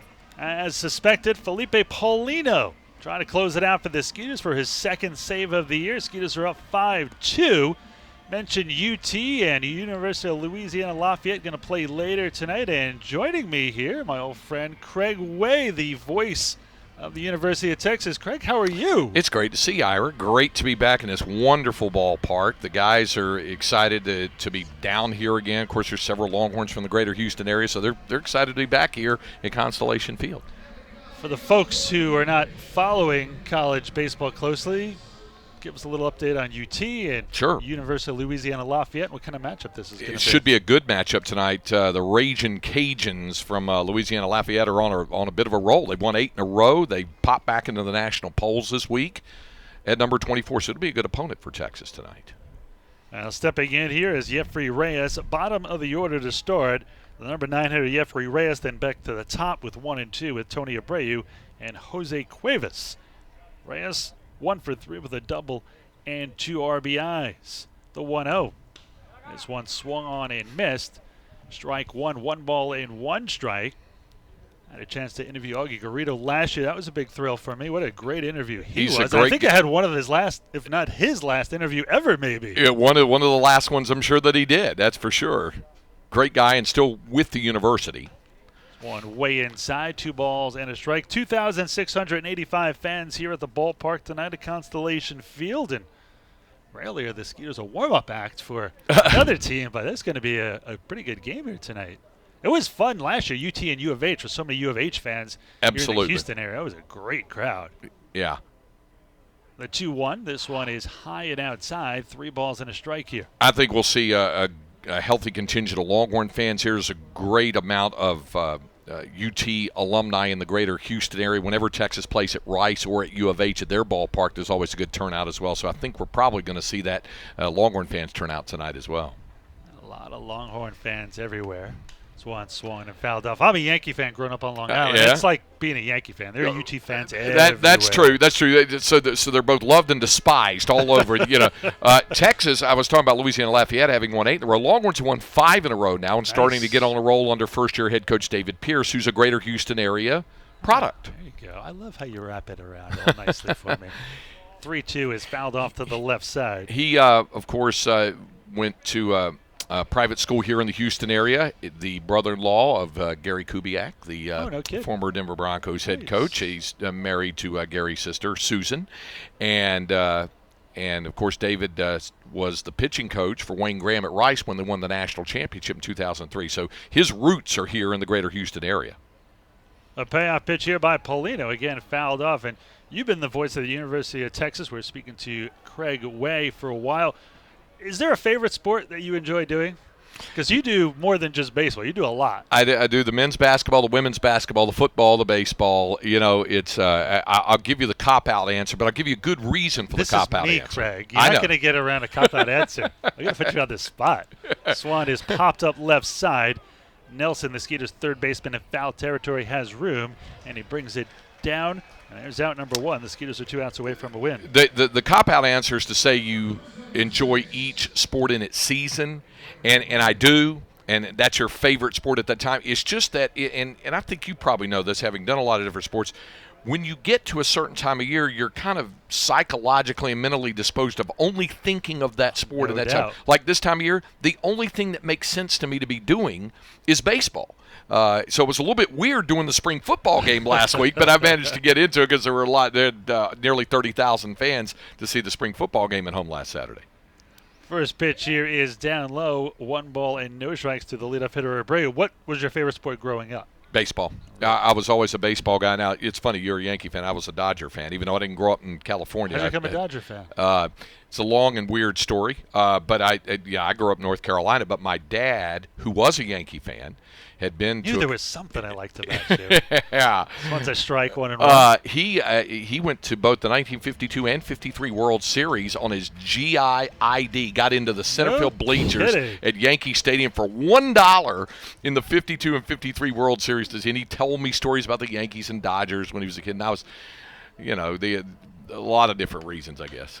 Swan is sky to left. Benson a little bit to his right towards the line. We'll bring it down. The Skeeters are 1 out away. We're joined by the voice of the Texas Longhorns, Craig Way. And who was your dad's favorite player growing up, and who was yours? His was Joe DiMaggio. DiMaggio, yeah, nice. yeah, and then he liked Mickey Mantle afterwards, obviously. Sure. Who didn't like that? Yeah, exactly. And as a Dodger fan, and I was, it was in the 60s to 70s, so I was a little bit too young for Sandy Koufax and Don Drysdale. I liked Willie Davis, the center fielder, back in the day. Speedy Willie Davis. Yeah, and then when it transitioned into Dusty Baker and the Dodger infield and all that kind of stuff. But I am a baseball fan. I always have been, and I love to get an opportunity to call not only Longhorn baseball. I've been blessed to call a couple of national championships in 02 and 05 for them, but to get to come to a great ballpark like this is always a thrill. That's why we bring you back. I knew there had to be a reason. The 1-0. This one swung and a miss. 1 ball and 1 strike the count. The weather is going to be okay, right? I mean, I know the weather's like this always down here this time of year. You get that kind of threatening, overhanging look. You're going to be fine. Okay. Don't you worry. I can't have a broadcaster, a guest broadcaster, and a friend be in a rain delay. I have cleared the pattern for you. I appreciate that. You're clear for landing, sir. The 1-1. It's 1 a strike, 1 and 2. And I got to say this before, because the Skeeters are on the verge of winning this thing. For folks who don't know, Ira took good care of my son when they were both out in San Angelo. My son was the video coordinator and did game op stuff for the San Angelo Colts. When Ira was the voice of the San Angelo Colts, they're the voice of the Concho Valley. And you always were very nice, and you always had great things to say. So I'm eternally grateful to you for that. No problem. Andy was very easy to work with. And how is Andy doing these days? He's doing well. He works for the Omaha Storm Chasers, the Royals AAA. He'd been in the employ of the Royals as a videographer, shooting scouting and editing scout videos. So out of the two of us, he got to the big leagues first. Well, he learned from you well. He learned from you well. He was great on video production. Always had fun videos that the crowds loved. The 2-2. I just went download 3 and 2. In fact, every time I see that Family Guy episode, the Star Wars episode, I always think of Andy. him. With the pitcher nodding and everybody nodding to each other. That was him. So he enjoyed it, but he learned a lot from working around professionals like yourself and a lot of other guys out in San Angelo. Don't give me that much credit. Calling me a professional. Not go crazy here, Craig. Payoff pitch here from Paulino. Trying to end the game. Swung on and missed strike 3.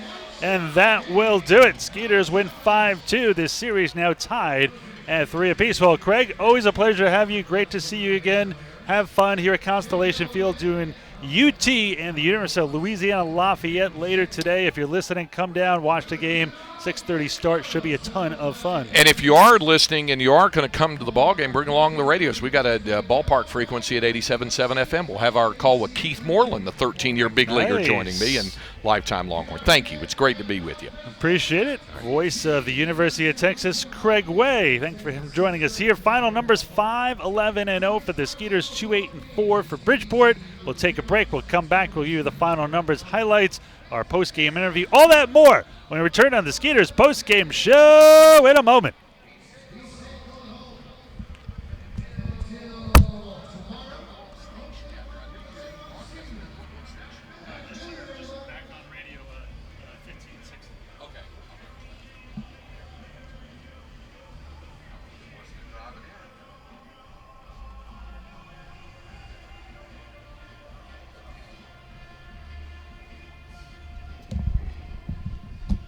So, Tim.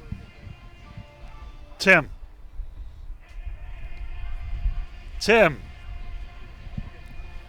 let's go over those really quickly again. If you have to put on extra time, go ahead. Okay, the single by Jansanti, okay. That's in the 5th?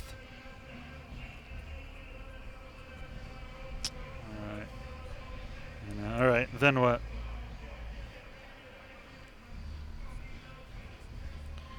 Third run in the 5th inning. Okay. Bridgeport top of the 6th. Oh, that was an error. That was one of them. Forgetting who the other one was. Shoot. All right, I'll figure it out, I guess.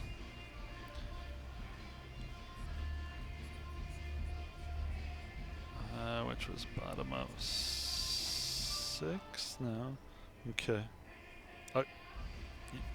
You don't have that Jeffrey Reyes double that drove in 2 for them? Oh, that was the 2 runs. Okay. Thanks, Craig. Okay, where's that double steal on the 5th? Right here. Okay, I got it. I'm good. Oh, Polino.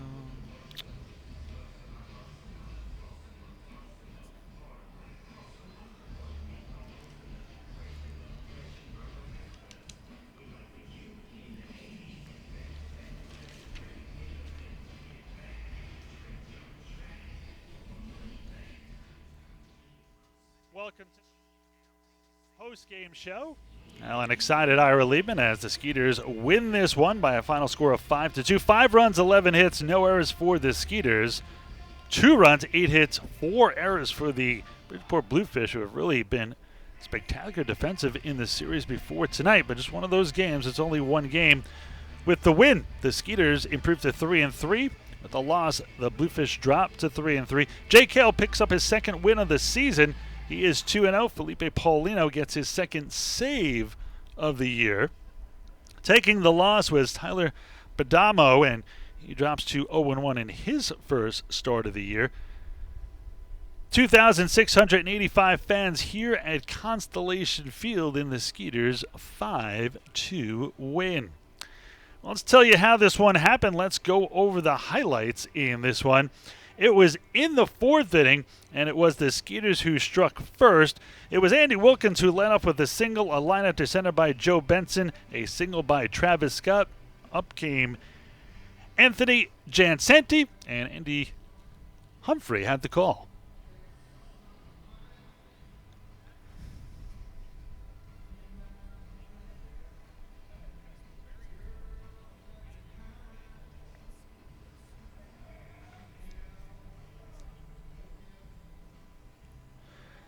Skeeters would get a pair in the 5th with one already in the 6th. It was Joe Benson, and really the Skeeters pulled off a little magic, as you hear Andy Humphrey on the call again.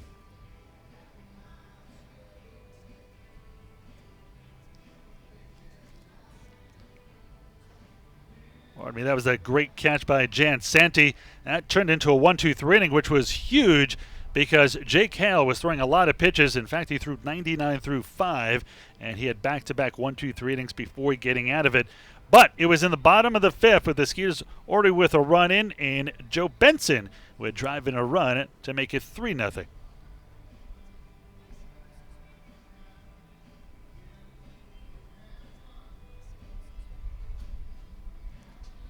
Trust me, it was 3-0. But the Bluefish got on the board in the 6th inning. It was 2 singles to lead off the game. A single by Galvez to lead off Daniel Fields, followed with a single, so 2 on. Then Nessie struck out. Osni Guillen hit into a fielder's choice. Up came Jeffrey Reyes, and again, Andy Humphrey on the call.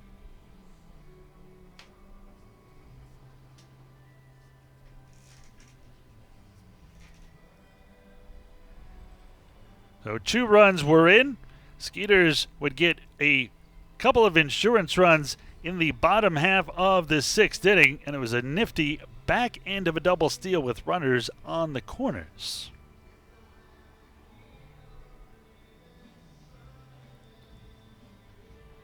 Skeeters wound up winning this one 5-2, and really the big story was Jake Hale certainly did not have his best stuff today, but man, the good ones find a way to get it done, and he is standing by with our own Andy Humphrey. Andy.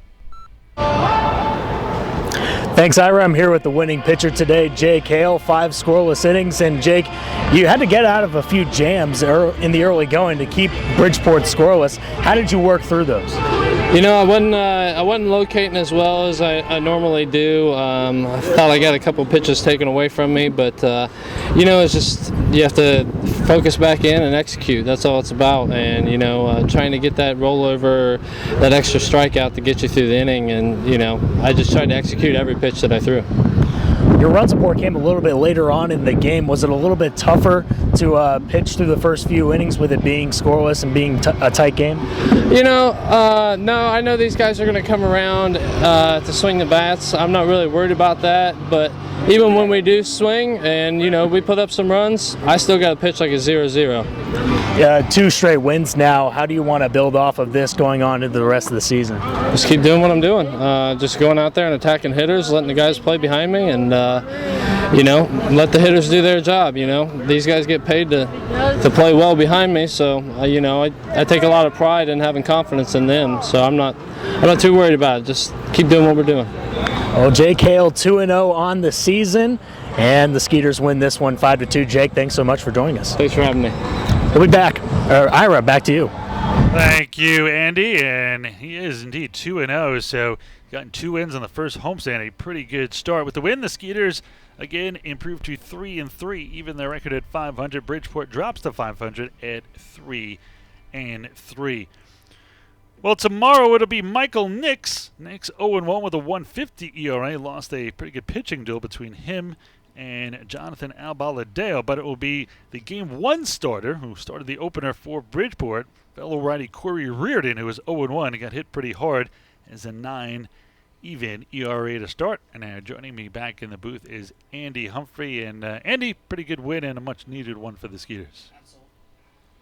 Certainly was, and Jake Hale, a very nice outing for him, a scoreless 5 innings, and I think the Skeeters really needed something like that. They needed to see their starter really find success in times of adversity. There were many times of adversity, in fact, for Jake Hale. He had the bases loaded twice, and he stranded them twice in this game and still did not allow the Bridgeport Bluefish to score in the first 5. And finally, the offense came around for the Skeeters as they were able to get a little bit of help from the Bridgeport defense. There were some costly errors that were made in the infield by the Bluefish, but the Skeeters took advantage of those and were able to really get those runners around and keep the line moving in some of these innings. So overall, a pretty strong game from the Skeeters, a lot stronger than we've seen them in the last couple of games offensively. Well, Skeeters again win this one by a final score of 5-2. Well, that's going to do it for us here. Come back down to Constellation Field, though. University of Texas Longhorns take on the University of Louisiana Lafayette Raging Cajuns. Should be a phenomenal game, so come down for that if you're in the area listening to us on 1560 AM. Again, that's going to do it for us here. Special thanks to Tim Costello doing double duty engineering and updated us throughout the game. From our broadcast partners, Tim Costello and Andy Humphrey, this is Ira Lehman saying so long from Sugar Land when the Skeeters win this one by a final score of 5-2. Enjoy the rest of your day, and we will see you tomorrow night.